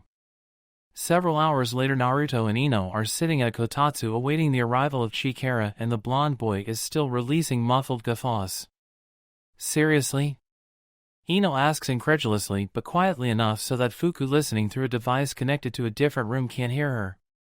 Oh come on, he defends. You can't tell me this isn't hilarious to you. She's like a combination of you and Shoji. Ino's eyes practically ignite in flames. Say that again, she grits out, I dare you. Naruto puts his hands up in a placating gesture and closes his eyes, grinning disarmingly. Haha, just a joke, Ino-chan. No need to get so upset. At that moment, a fat man with his shirt open to reveal his chest bursts through the doors, surrounded by minstrels proclaiming his greatness. Ino's jaw drops open and Naruto's lips purse so hard from restrained laughter that his cheeks puff out comically. The man flaunts himself as Chikara before he starts to dance around and woo Ino in an overly dramatic fashion. It's a Choji Lee. Naruto gasps in Ino's ear during the daimyo's flamboyant gesturing. Her lips quirk slightly at the remark, but her attention is focused more on not screwing up the princess' chance at marrying Chikara. Despite how absolutely insufferable Ino finds the man, she manages to get through the majority of the meeting with Naruto's, mostly, quiet help. His presence is reassuring to her, soothing in its simplicity and nearness, and she finds herself enjoying the time spent with her best friend, especially with how often he's been disappearing on missions, even though Chikara's presence mars the atmosphere. The mission ends up being a success when Princess Fuku slams open the sliding doors, desperate to see her revered fiancé, and reveals Ino to be a fraud, and Chikara finds her more attractive than Ino. Both Konoha and Nin are back on the road within the hour, and Ino is in a state of shock, moving like an automaton. I just don't understand, she mumbles. HM? What's that? Everything I've read says that men don't like women who are built like her. It's all about females who are thin. Thin! She screeches. And who would be attracted to a guy like that? A gentleman should be tall and handsome and well-mannered. She settles on. Naruto shrugs. What about the Akimichi clan?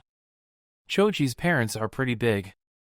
But that's your very pretty Ino-chan, he continues, blithely oblivious to Ino turning to him, a startled expression on her face from hearing him admit such a fact. So I don't think you'll have a problem attracting a gentleman. Besides, I don't think there's a specific type of person that all people like. He pauses and turns to face her. You're not going to go on a diet again, are you? No, you were right about how much calories we burn as shinobi, she concedes. I need all that energy to be able to make it through training and missions. The platinum blonde sighs theatrically. But I'll definitely need to reassess what all those magazines say. Naruto puts an arm around her shoulders. If you say so, Ino-chan. Scene change, Ino sits with Asuma at Yakiniku-Q watching Choji eat his way through a stack of barbecued meat. Honestly, she sighs, you finally get the all clear from Tsunade-sama that you're completely recovered and you immediately come here to pig out. She shoots Asuma a glare. You shouldn't enable him so much. Asuma shrugs. He said he wanted to train after this. If this is what it takes for him to put in the effort, so be it. You'll be broke within a couple of months, she warns before looking at the clock. Damn, I gotta go. Choji, you'll be there, right? The chubby boy mumbles something incomprehensible through his food and waves his chopsticks in a gesture of agreement. Alright, see you soon. Ino leaves the barbecue joint and begins to walk down the road, heading for where she knows Team Guy trains. Naruto is leaving within the hour for a 3-year training trip with Jiraiya of the Sannin, and Ino is determined to give her best friend the goodbye he deserves. To Naruto, friends are the most important thing in the world, and Ino thinks that nothing will make for a better send-off than gathering all of them together one more time. Tenten is watching Lee Rangai ragged from her seated position on a tree root when Ino arrives. The blonde tells the older Kunoichi what she's planning, and Tenten promises that she'll be there with Lee in tow. Ino nods and thanks her when Tenten informs her that Niji is training at the Hyuga compound. She continues on, running into Shino and Kiba just outside the Hyuga complex, and the bug user agrees to pass on the message to Niji and Hinata.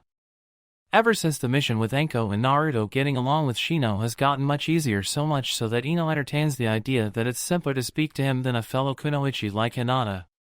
Since Sakura already knows of Naruto's departure, Ino immediately goes to work searching for Shikamaru. She finds him standing at the gate bidding farewell to the Sand siblings and manages to convince them to stay until Naruto comes by. When Naruto comes into sight half an hour later walking next to Jiraiya, all of his friends are at the gate waiting for him. What are you guys doing here? Shikamaru gestures with his head to Ino. She got us all together to see you off properly. Really, Ino-chan? Naruto asks in a voice that indicates he can't quite believe she's done this. Yeah, well, I wanted to make sure that you knew you had a reason for coming back, she tells him. So hurry up and get stronger. Okay. Naruto looks around at his friends, all of whom offer their own personal indication of good luck and farewell, and then focuses back on Ino. He grabs her in a hug and whispers, "Thanks, Ino-chan. I'll be back before you know it, believe it."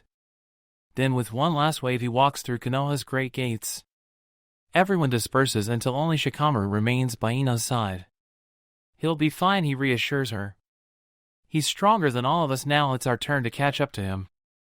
Ino thinks back on all the accomplishments Naruto has managed since their graduation from the academy, his battle with Momochi Zabuza of the 7 ninja swordsmen of the mist and defeat of Haku the ice user, fighting with Orochimaru of the Sannin in the forest of death, defeating Niji the Hyuga prodigy in the Chunin exams, and then Gaara Genin, who had never been hurt before coming to Konoha, protecting Tsunade from the combined assault of Orochimaru and Kabuto, fighting Sasuke at the Valley of the End. She sniffles, a little unaware of when she even started crying. I know I'll just miss him. In an outwardly uncharacteristic display of support, Shikamaru places one hand on her shoulder. I think we all will. Chapter 3. Blurring the Line. Naruto walks through Konoha's giant gates for the first time in 2.5 years, his mind centered on only one subject. Jiraiya half-heartedly attempts to stop him from running off, but he knows it's a lost cause. The only thing the blonde has been able to talk about during the journey home is the young Yamanaka girl, and the Toad Sannin has filled what feels like decades by teasing his pupil about his girlfriend. Every time the topic came up, Naruto vehemently denied the claim, but as he watches the orange and black clad back of his godson, Jiraiya knows that a time will come when Naruto finally sees the light. Until then, though, a healthy dose of blackmail will probably come in handy in the long run. Naruto practically sprints towards Yamanaka Flowers, opening the door and setting off the chiming of the bell. Welcome to Yamanaka Flowers, intones the bored voice of Ino, staring at a magazine on the countertop. How may I help you? Is this how you greet all your customers, Ino-chan? No wonder business is slow. She looks up as the familiarity of the voice resonates within her, a happy smile alighting upon her features. Naruto! You're back! The Yamanaka ducks beneath the side entrance to the counter and rushes to her friend. Naruto catches her with a laugh, embracing her tightly before placing her back on the floor. I should hope so. Otherwise, this is one really cruel dream.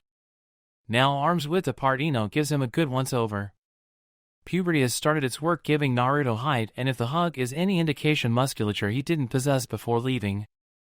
His voice is a little different and his face looks leaner, but Ino recognizes the unruly blonde spikes, the orange in the outfit, and the blue of his eyes. Were they always so blue? Shining with mirth, and she realizes she's been staring far too long for what could be considered mere friendly appraisal. You've really grown, she manages. Naruto meanwhile also notices the changes in his best friend.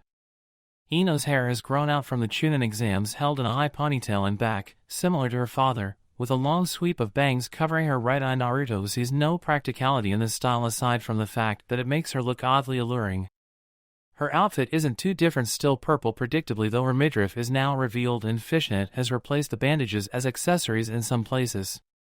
His time with Jiraiya, and all the man's less reputable claims to fame, takes over, and he notices how time has influenced the girl's woman's he corrects mentally body. Yeah, you too.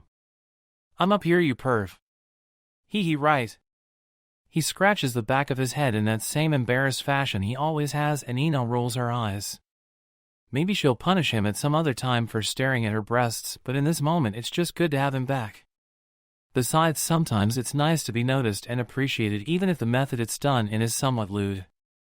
Naruto is telling her a story of how he once sabotaged one of Jiraiya's research excursions when he's called away to go see the Hokage.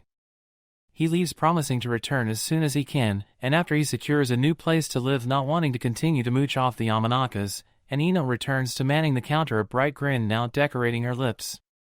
He's finally back.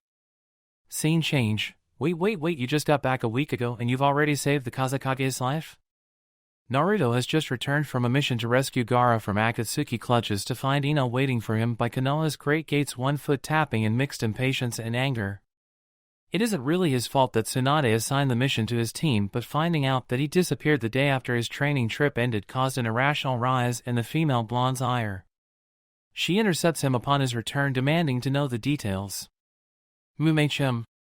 "It was pretty close though," confirms Naruto, looking skyward somberly, fingers laced behind his head.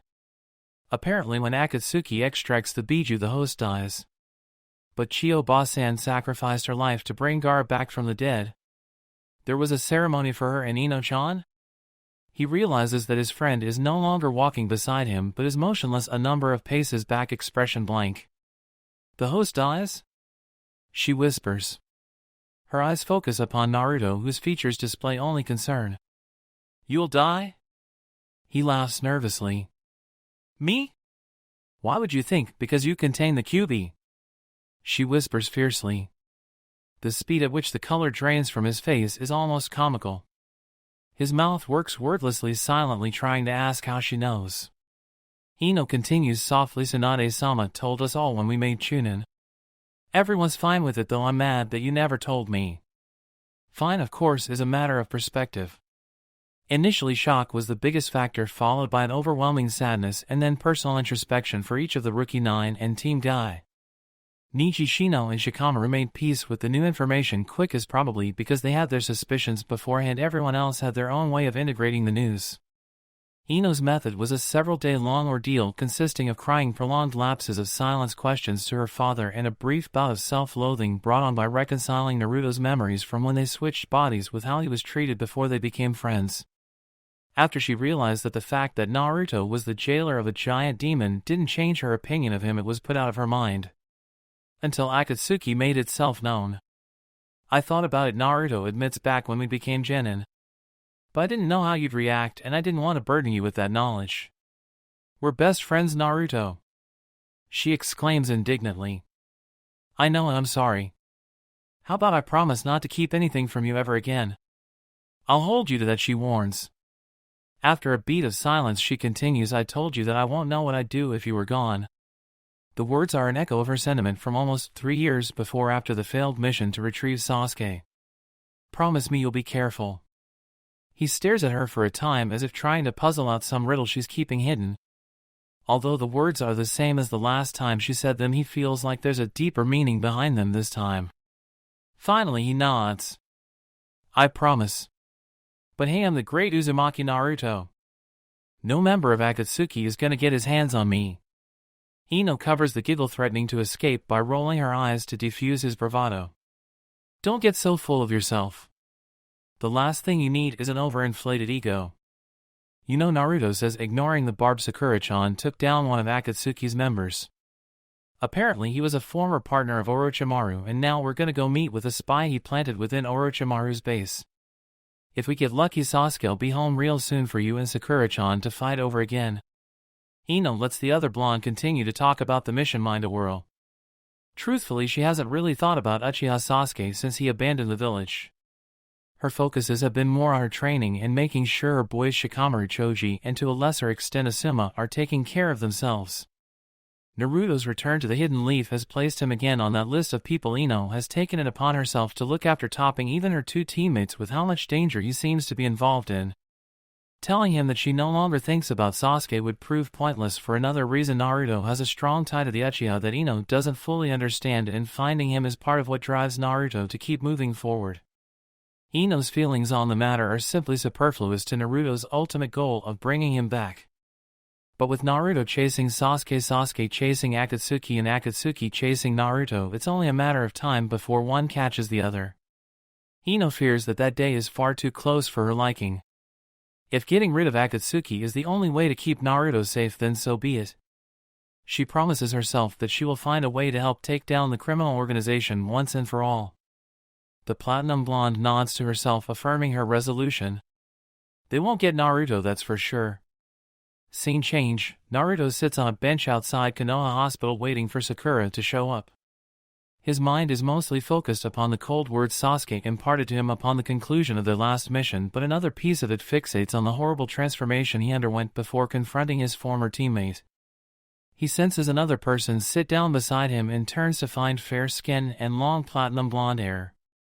Ino-chan, he voices mildly surprised. What are you doing here? Asuma-sensei wanted to go visit Kakashi-sensei in the hospital, so he asked us to meet him here. I'm just a little early. She peers at him curiously. You don't look so good. Something you want to talk about? Naruto grips his shirt over his navel and clenches the fabric. Something's wrong with me, Ino-chan, he confides quietly. On our last mission we ran into Orochimaru and I got mad. Really mad. I drew on the Kyuubi's power and I turned into a monster. Just like everyone always used to say. Not for the first time, Ino feels her heart go out to her fellow blonde. Seeing him so despondent and morose is just so unnatural that Ino knows she has to find a way to cheer him up. She slides closer to him and places her arm around his shoulders and is mildly disturbed when he practically flinches away at the contact. Naruto, she says in the same soft voice he's using, you're not a monster. You protect everyone in the village from the Kyuubi. Without you, so many more people would have died all those years ago. Maybe even my parents. You're a hero. I don't feel like a hero, he murmurs. Ow. He yelps when Ino punches him in the shoulder. Ino-chan, what was that? Quit being a dumbass. You're one of the bravest shinobi I know. You've taken on countless opponents who thought they were better than you no matter what the odds were and saved plenty of lives. Just pretend that the Kyuubi is another one of those opponents. You can beat it, I have faith in you. I'm a little afraid. It's okay to be afraid.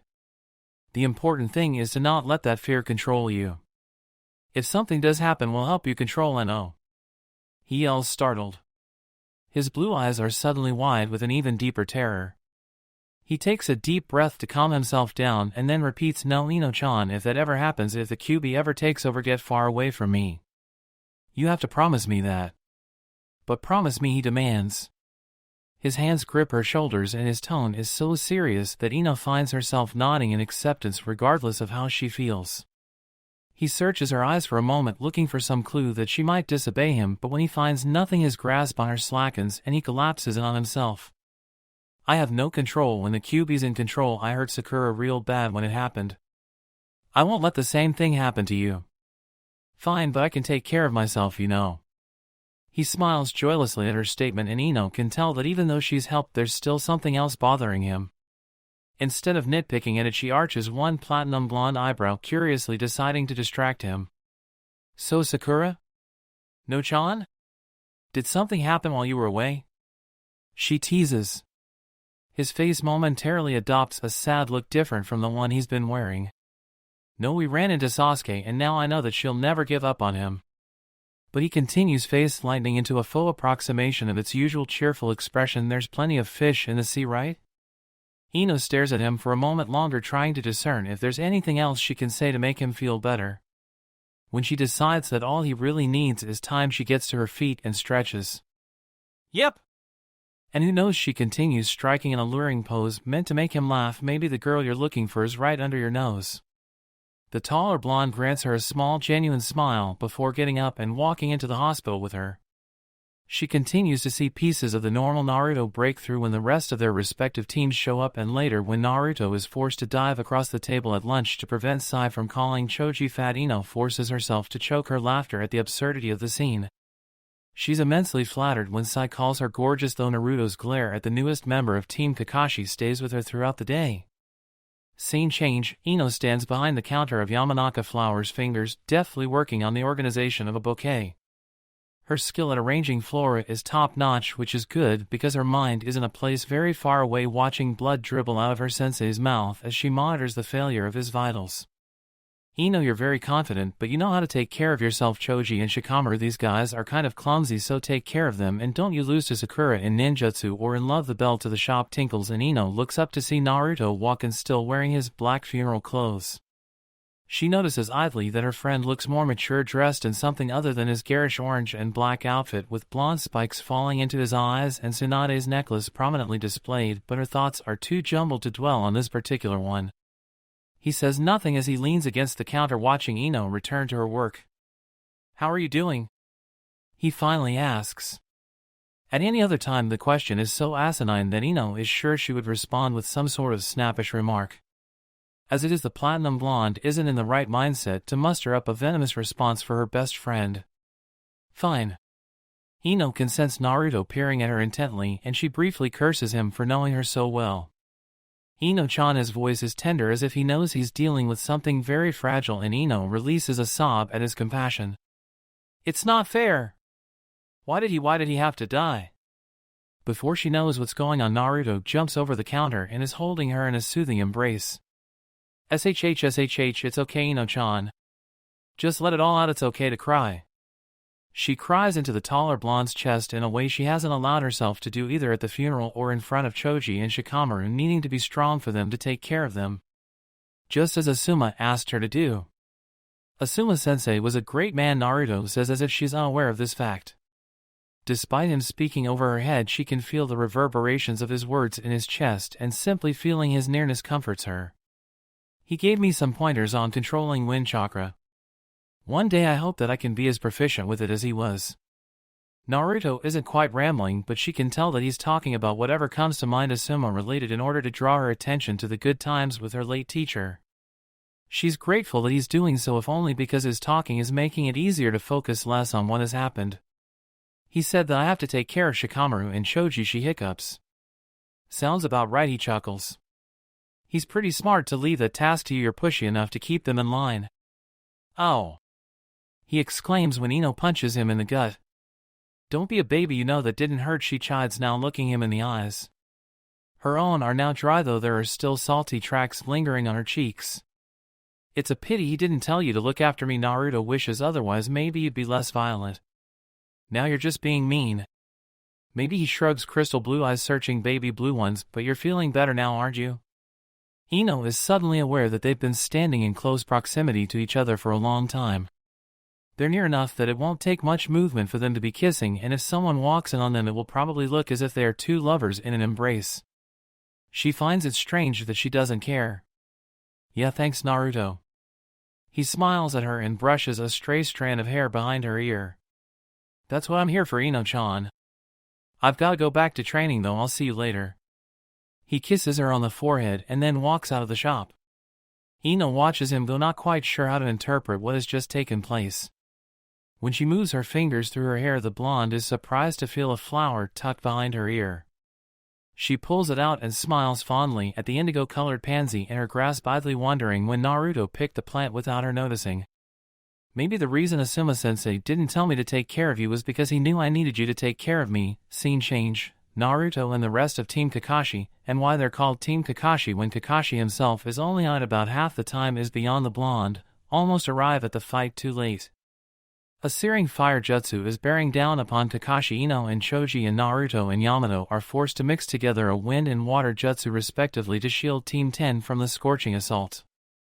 The Jinchuriki glares at the Akatsuki member across the forest of dead trees, the Kyuubi's chakra flowing through his body, but whether it's because of all the chakra he's expelled in training or anger at how close Ino, Kakashi and Choji were to death is debatable. For some reason the latter feels more likely. The wriggling black things that are sticking out of the Akatsuki member's body pulse forward when Naruto creates several shadow clones and sends them into battle.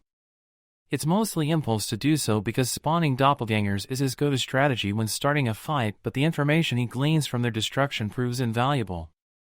Several more clones pop into existence even as Ino and Choji tell him that he needs backup. He reassures them that he knows what he's doing as two clones go to work creating the Raisin Shuriken. Naruto runs forward with the new technique, whirring in his hand his clones running ahead of him to create the necessary distraction. They're destroyed by the Akatsuki members' attacks, but it doesn't matter because Naruto is right next to the Chunin with the tool to the man's destruction mere inches away. These are the bastards who were hunting me who captured Gaara. They made Sasuke leave the village. They killed Asuma-sensei. His eyes harden as his hand thrusts forward to close the gap between the Raisin Shuriken and the Akatsuki member.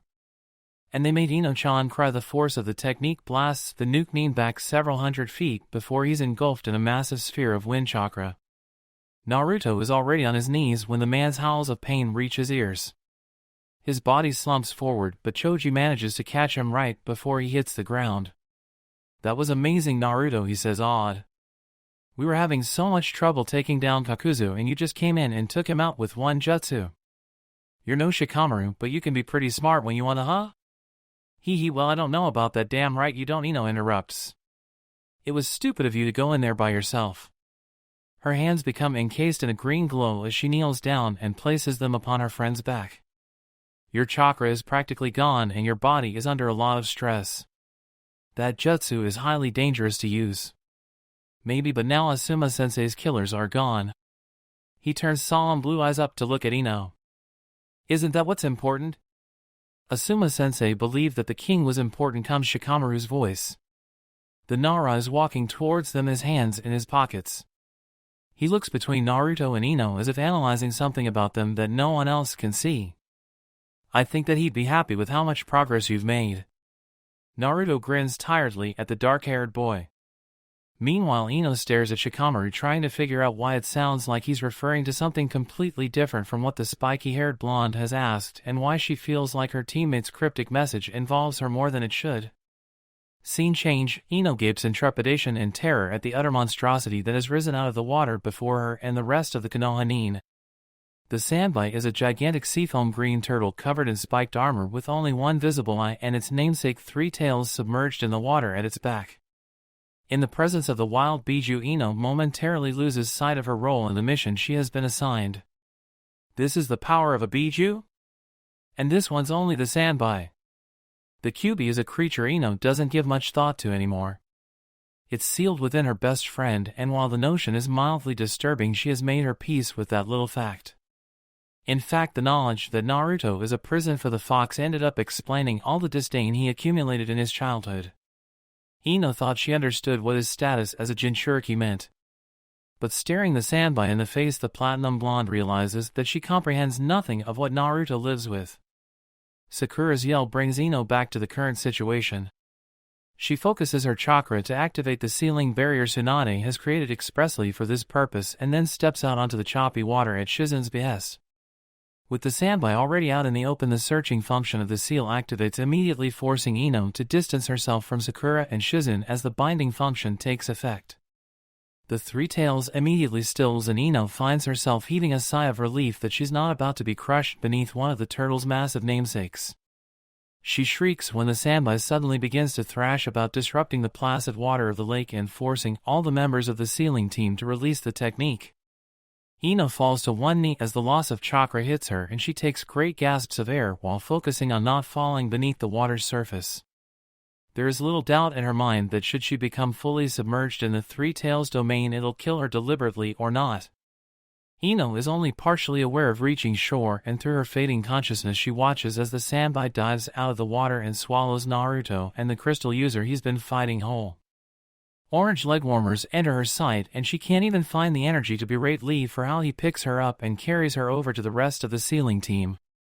She's too busy healing the boy Naruto has been working to protect Yukimaru. She remembers absently with Sakura to join in on the conversation her colleagues are having about how to rescue Naruto. While she's worried about her friend's well-being, she also knows that Naruto can take care of himself, for the most part, without her interference. That doesn't even take into account that as part of the sealing team, Ino will play absolutely no role in rescuing her fellow blonde regardless of whatever plan Kakashi and the others come up with. The Yamanaka is relieved when Naruto escapes the belly of the beast early the next morning, but most of her attention is focused on making sure she is channeling her chakra correctly for the four-corner sealing barrier. A short shriek escapes her lips when a blue and white slug appears on her shoulder, but Sakura's reassurance that the gastropod is Tsunade's personal summon Katsuyu calms her nerves. As the technique takes effect, Ino finds her confidence in her abilities building, and she steadily becomes more determined to seal away the sandbite in its own realm. Just as she thinks they're about to experience success, the Biju breaks through the barrier and stirs up a deluge of waves. Ino catches sight of Sakura going under the water right before the surf hits her and plunges her into the lake's depths. For the second time in as many days, the blonde is thrown towards the shore, and though she remains conscious, probably because Katsuyu has been giving her chakra for the seal, preventing her from exhausting her own, she scrapes up against a rock, opening a gash on the upper part of her right arm. The sandbite rushes toward the cliff face overlooking the lake, and she can barely make out two brightly colored forms standing next to a more humanoid figure with bright yellow hair. She watches in stunned disbelief as her friend manages to repel the three tails by way of some sort of massive fire jutsu. The situation seems strangely reminiscent of the stories of the Yondaime subduing the Kyuubi, and Ino is surprised by how much Naruto resembles Konoha's savior. The thought of the Yandame's fate befalling Naruto is suddenly all too real, and Ino finds herself terrified to her core despite her faith in him. Shino appears next to her. "We are rendezvousing at the cabin," he intones. "Are you capable of moving?" Ino grips her wand with the opposite hand and stands up. "Yeah, let's go." When the entire team meets back up, the three Jonin cordon themselves in the other room with Yukimaru while Sakura tends to Ino. 5 minutes later, the pink-haired girl wipes her brow and releases a breathy huff. "That's all I can do for you right now," she says. "I'm going to bandage your arm so it doesn't get infected." "Here, Sakura, let me do that." Both girls look up to find Naruto standing over them. He kneels down and holds out his hand for Sakura to deposit the bandages, and she hesitates a moment before handing them over. "I'm going to look after the others," she says, standing and dusting off her clothes before moving away. Naruto begins wrapping the upper part of Ino's arm in cloth. "This'll be quite the battle scar, Ino-chan," he comments lightly. "Once I've recovered my chakra, I'll finish healing it myself." There's a momentary lapse in conversation, and then Ino prompts Naruto. "HM? I'm sorry." The taller blonde looks at her, confusion shining in his blue eyes. "For what?" "That you've had to deal with something like that." She gestures outside to where the sandbite is residing somewhere beneath the surface of the lake for your entire life. "Nay, it's okay, Ino-chan. You don't have to apologize. After all, it's not your fault I've got the bastard fox stuck inside of me." He pauses briefly and then continues, "Actually, I think that I owe you." "Huh?" He finishes tying the bandage and turns his gaze to the ceiling. "Well, if it wasn't for you becoming my friend, my life probably would have been a lot worse." "But what about before we became friends?" Naruto shrugs. "Nothing we can do about that. The past is the past. You've been there for me whenever I needed you." Blue eyes find hers and he smiles. "So thanks, Ino-chan, for being my friend." Ino isn't quite sure what to say in response to that, so she speaks the only words that come to mind: "You're welcome." Scene change. Naruto sits on a bench outside a convenience store, retaining a tenuous grasp on a popsicle which is melting. The news that Jiraiya, his beloved mentor, has died is still fresh in his mind despite the knowledge being almost half a day old. He's grateful for the dark of night which disguises the tears dripping to the ground next to the liquefied drops of his frozen treat. It's a lot harder to track you down when you aren't visiting any of your usual haunts. The blonde's head swivels to find Ino taking the seat next to him, draping her platinum blonde hair over the back of the bench as she stares at the moon. Naruto rubs his forearm across his eyes and sniffs, trying to remove any sign of his tears. "I heard about Jiraiya-sama," Ino continues, voice soft. Naruto finds himself grateful when she doesn't try to sympathize with his loss by apologizing. "I want him to see me do something great," he whispers, "to see me not be a screw-up." "He was your sensei," she states simply. "I'm sure he was proud of you no matter what you did. And you're not a screw-up, you've done plenty of things no one ever thought you capable of." "How do you know that he was proud of me?" "Because Asuma-sensei was the same way with us," Ino tells him with certainty. "It's probably a requisite of being a teacher to be proud of your students." She moves her head so it's resting on Naruto's left shoulder. "And because I'm proud of you, so I know that others are too." Naruto doesn't say anything, but he puts an arm around Ino's shoulders and leans his cheek against her scalp. "You give good advice on benches," he says, finally referring back to when she soothed his fears about the QB in front of the hospital. "I give good advice in other places too," she tells him matter-of-factly. "Are you going to be okay?" The spiky-haired blonde tries to shrug, but his best friend's head on his shoulder hinders the motion. Maybe eventually they sit in silence for a long time, simply enjoying each other's presence in the light of the moon. "Ino-chan? HM?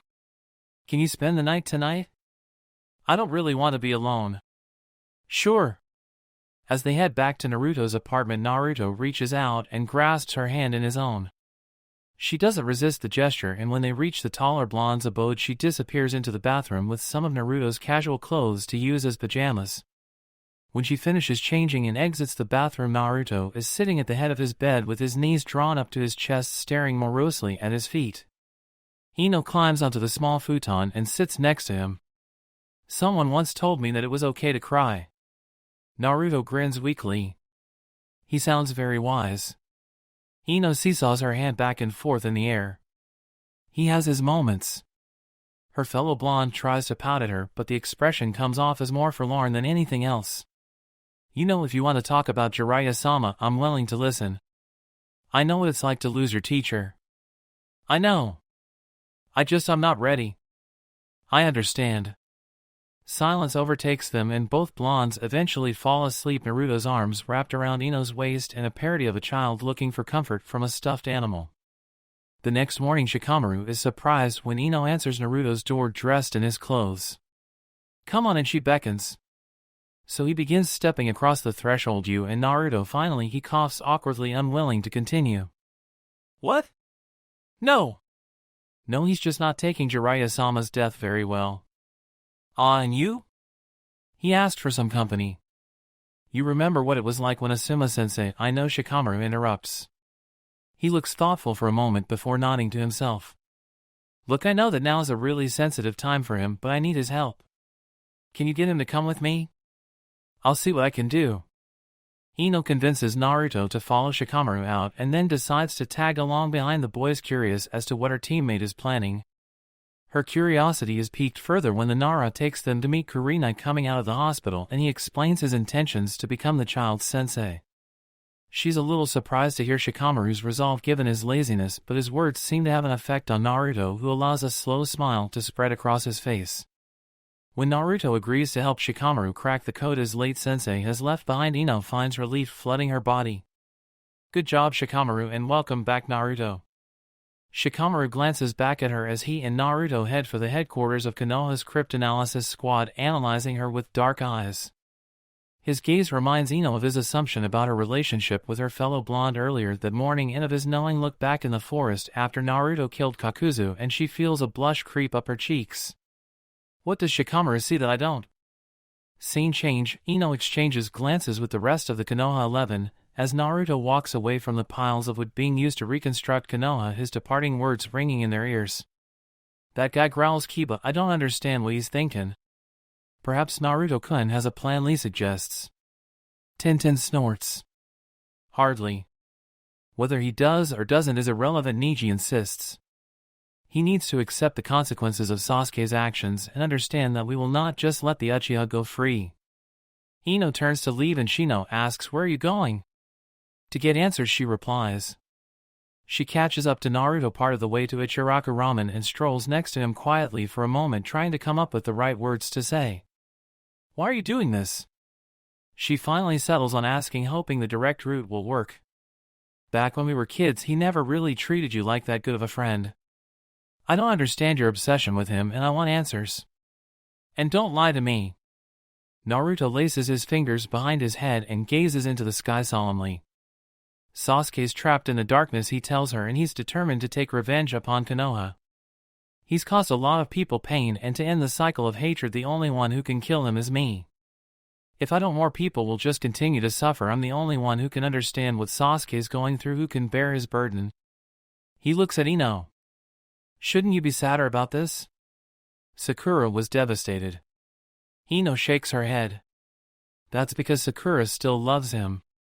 I haven't cared about Sasuke for a long time now, and I agree with what Neji and Shikamaru said. Really? He nearly killed you, Naruto. Several times, in fact. He indirectly almost killed Choji, Neji, Kiba, Lee, and Shikamaru, and he joined Akatsuki, which did manage to kill Gaara, Asuma-sensei, and Jiraiya-sama. You can't possibly be so blind.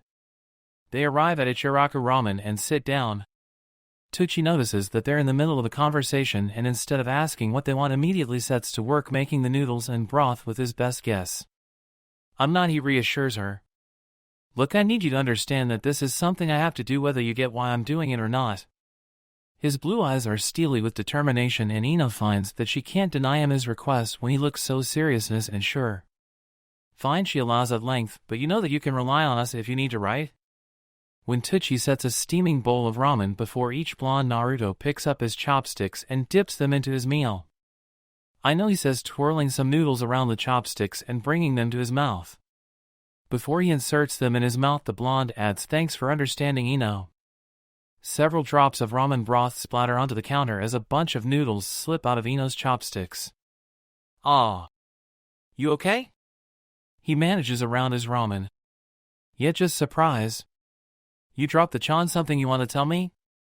Naruto blinks. Oh. No, I just figured that we're close enough friends, not that we weren't before. But I never really thought about dropping it, and now that I think about it, it's not Nisas. Why were you laughing? Yushi giggles. Seeing you so flustered over something so simple, that's the Naruto that I'm used to. For a moment there I thought that might. She trails off, gesturing uselessly with her hand. The spiky-haired blonde seems to understand what she's implying, for he chuckles weakly. Yeah, well, he swirls the ramen broth in his bowl looking for something to say. Hinata told me she loves me, he blurts. Ino finds it strange that Naruto doesn't grant her unfinished statement with an answer, but she chooses to accept the subject change without commenting, unsure if she wants to hear the actual response. Took long enough. Wait, you knew? She rolls her eyes. Of course I knew. Our entire class knew. When did she tell you? Well, I was fighting pain, he admits. She told me she loved me, and then I thought pain killed her, and then I drew on the Kyuubi's power. I know, I felt it. Naruto turns to look at her with sad eyes. What do I do? Well, do you have any feelings for Hinata? No, he concedes, and I feel bad that I don't. I mean, Hinata's a really nice girl, but he shrugs helplessly. Hey, is that why she always fainted around me? Ino stares at him for a moment before sighing. You're absolutely hopeless. Just tell her that you care about her, but not in the same way. She'll understand, I hope, she mutters. And that'll really work? Well, it's not exactly what a girl wants to hear, but it's probably your best bet. I think her infatuation with you will probably do the rest of the work. Okay. Thanks for the help, Ino. Anytime, Naruto. Scene change. Ino stands in one of the circles all the shinobi at the shore have carved in the terrain, waiting impatiently for Naruto's arrival. The past 24 hours have been a hectic mess of emotions, and her mental equilibrium is a bit unbalanced. She and her teammates have sealed one of Hidden Cloud's legendary shinobi, and a pseudo-Jinchuriki to boot, giving her a good idea of why Naruto made her promise to stay away from him if he ever transformed, come face to face with their personal nightmare in the form of resurrected Akatsuki member Kakuzu, and been forced to fight against their deceased teacher Asuma. Not to mention the loss of life on the battlefield caused by the tenacity of the enemy. The blonde was quite worried when she found Tenten suffering from chakra exhaustion, and was sure not to let her fellow kunoichi anywhere near the banana palm fan when she learned the reason behind it. That, in combination with the tenuous white Zetsu infiltrating the Shinobi Alliance as clown's situation, which led to the sitting in circles situation, gives Ino plenty of time to focus on the whole reason they are at war in the first place.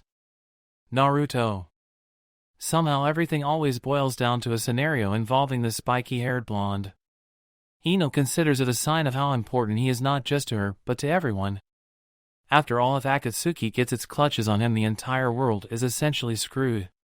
Ino's busy trying to convince herself that she's merely concerned for her fellow blonde, her best friend, her confidant, when he appears before the entire squad wearing a chakra cloak of yellow, white, and orange-red.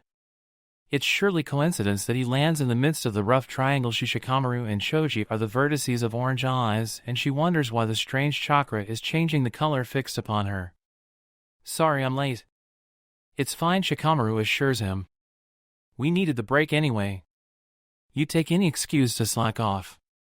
The Nara shrugs, but there's a telling grin playing about his lips. Naruto's gaze returns to Ino. I'm glad you guys are okay though. There's a brief lull where Ino doesn't know what to say. Fortunately, Choji decides to pipe up. Hey Naruto, shouldn't you check for any imposters? HM? Oh yeah. Everyone's clear here.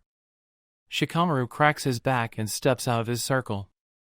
Well, back to work, I suppose. He raises an eyebrow when Naruto remains where he is. Shouldn't you be checking the other battlefields? Other clones are handling it. I've got a minute.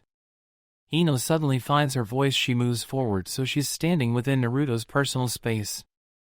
I can't believe you were so stupid as to leave the island. Don't you know that we're all out here sacrificing ourselves to make sure that you stay safe? Ino, honestly, don't you have any sense of self-preservation? Shikamaru snorts. No. Ino chooses to ignore him.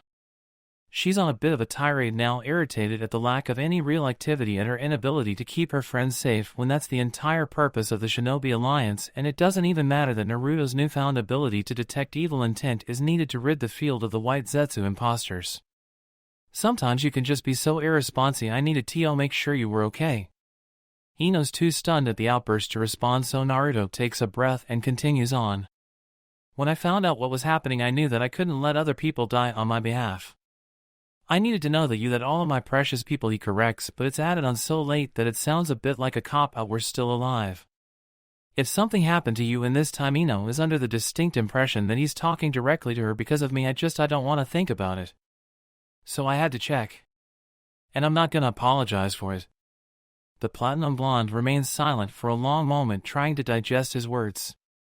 Finally, she turns her head to the side, whipping him across the face with her ponytail, and crosses her arms. Well, I'm fine. And now that you're out, you might as well make yourself useful. Don't worry, the real me's on his way to fight Madara right now. I'm gonna end this war. He leaps away where to Ino doesn't know, and she yells, "You better come back alive, you hear me?" The clone waves an arm to indicate his receipt of the message before disappearing before the squad's eyes. Way to say it, face, Shikamaru remarks dryly. Shut up. Please come back alive, Naruto. Scene change. Ino realizes belatedly that the line defining the separation between friends and something more has blurred. It's early September, only a couple of weeks until her 18th birthday. Despite the cool autumn weather, the wind chill is tolerable and Naruto's body leans slightly against hers for support. Fine, he assures her, trying to pull away. Ino scoffs. You can't walk straight. I'm not letting you try to get home on your own. But the gentleman's supposed to walk the lady home. He protests half-heartedly. Since when have you been a gentleman? Fine. You're drunk. Nah, he pouts childishly. Eros and Nin made sure I knew my limit. Ino sighs, but lets the argument drop, choosing not to point out the light slur of his speech or the slight flush to his cheeks. He deserves the night anyway. After years of being behind his peers, Naruto has finally been promoted to Chunin. Of course, there was never any doubt in anyone's mind that he would eventually get the title, but between Akatsuki and Sasuke causing all sorts of problems, and the repercussions of stopping them, there was never any time to conduct a proper analysis of his skills. In commemoration of his achievement, his friends decided to get together and throw him a party. Naruto was perhaps a little too enthusiastic with his promotion, downing several quick cups of alcohol, provided by Anko, who is a firm disbeliever in the drinking age, in his excitement. The platinum blonde giggles to herself. Despite the joy at finally matching his graduating class in rank, Naruto seems unaware that several of his peers have recently advanced further. Shino and Lee are both Jonin, while Kiba has attained the rank of Tokubetsu Jonin. Shikamaru is head of intelligence and tactics, and Ino herself is undergoing an apprenticeship in the torture and interrogation forces. Still, she supposes that she should allow the blonde to have his moment for now. She readjusts their positions, carefully maneuvering her arm to support him under his armpits instead of around his shoulders. You're too tall, she complains. Maybe you're too short, he returns childishly. She punches him lightly with her free hand. Jerk. Midget. She swings again, but he wriggles out of her grasp and twists nimbly away in a surprisingly dexterous movement. Can't catch me, he calls, running off kilter down the street. Ino growls and gives chase. Even not completely sober, he's still faster than she is. Stupid drunk, she yells. Am not drunk. It takes 15 minutes before she catches up to him, stopped in front of a looming archway. Gotcha, she exclaims, sneaking up on him and slugging him violently. That's for calling me a midget and making me chase you around town. He merely shrugs, and she looks up at the building, recognition shining in her baby blue orbs. Hey, this is your home, he answers simply. Indeed, Ino finds herself standing in front of the main entrance to the Yamanaka clan compound. A gentleman always walks a lady home, he lectures, a cheesy grin decorating his features. Ino rolls her eyes, but smiles regardless. He always seems to have that effect on her. Thanks, Naruto. The spiky-haired blonde nods and offers her his arm. She takes it with another roll of her eyes, allowing him to walk her into the compound and to her house. Ino steps up into the shadow of the door frame, spinning around to face her fellow blonde. I'm taller, she asserts, standing on the single step and bringing her total height to just above his. Naruto chuckles to Ino. The sound is deep and soothing in its familiarity. If you say so, Ino. Say it, she demands, stomping down with one foot like a stubborn child. The teen steps forward, bringing the two friends closer together. He raises his left hand and brings it up to slowly brush Ino's fringe of hair out of her eye, placing it behind her ear. Half of it escapes and partially covers her eye again. With the light of the moon shining down, she notices just how good-looking her best friend is. The bangs of his messy bright yellow hair, unrestrained by his usual forehead protector, falling into his eyes and giving him a strangely sexy quality she's never paid attention to before. "You're beautiful," he says, instead voice soft. Her breath hitches in her throat. She can sense that the situation is different from every other time they've shared a moment like this. "You're drunk," she whispers, attempting to explain this strange behavior. "Nah," he replies just as quietly, the corner of his mouth hitching upward in a small, gentle smile. The previous flush of red in his cheeks is gone. He kisses her, then his hands finding her waist and gently resting there. Caught in the moment, her hands move up to encircle his neck of their own accord, and Ino finds that a pleasant shiver runs down her spine at this previously forbidden contact. The sensations that she feels are so raw, so unbelievably amazing, that she wonders why they've never tried something like this before. "Because your best friend's," niggles a voice in the back of her mind, and she begs the voice to be silent for just a little longer because this feels so good. Naruto breaks off the kiss all too soon, and Ino stares him in his crystal blue eyes, finding so much joy, fear, uncertainty, a dozen other unnamed emotions reflected in those windows to his soul. He offers her another soft smile, a brief upward quirk of his lips before he's gone, and Ino's left standing at the entrance of her house all alone. Ino touches her fingers to her lips, thinking that she can still feel them tingling from the sensation of Naruto's own. "Now what?" she asks aloud. She notices morbidly that there's no answer.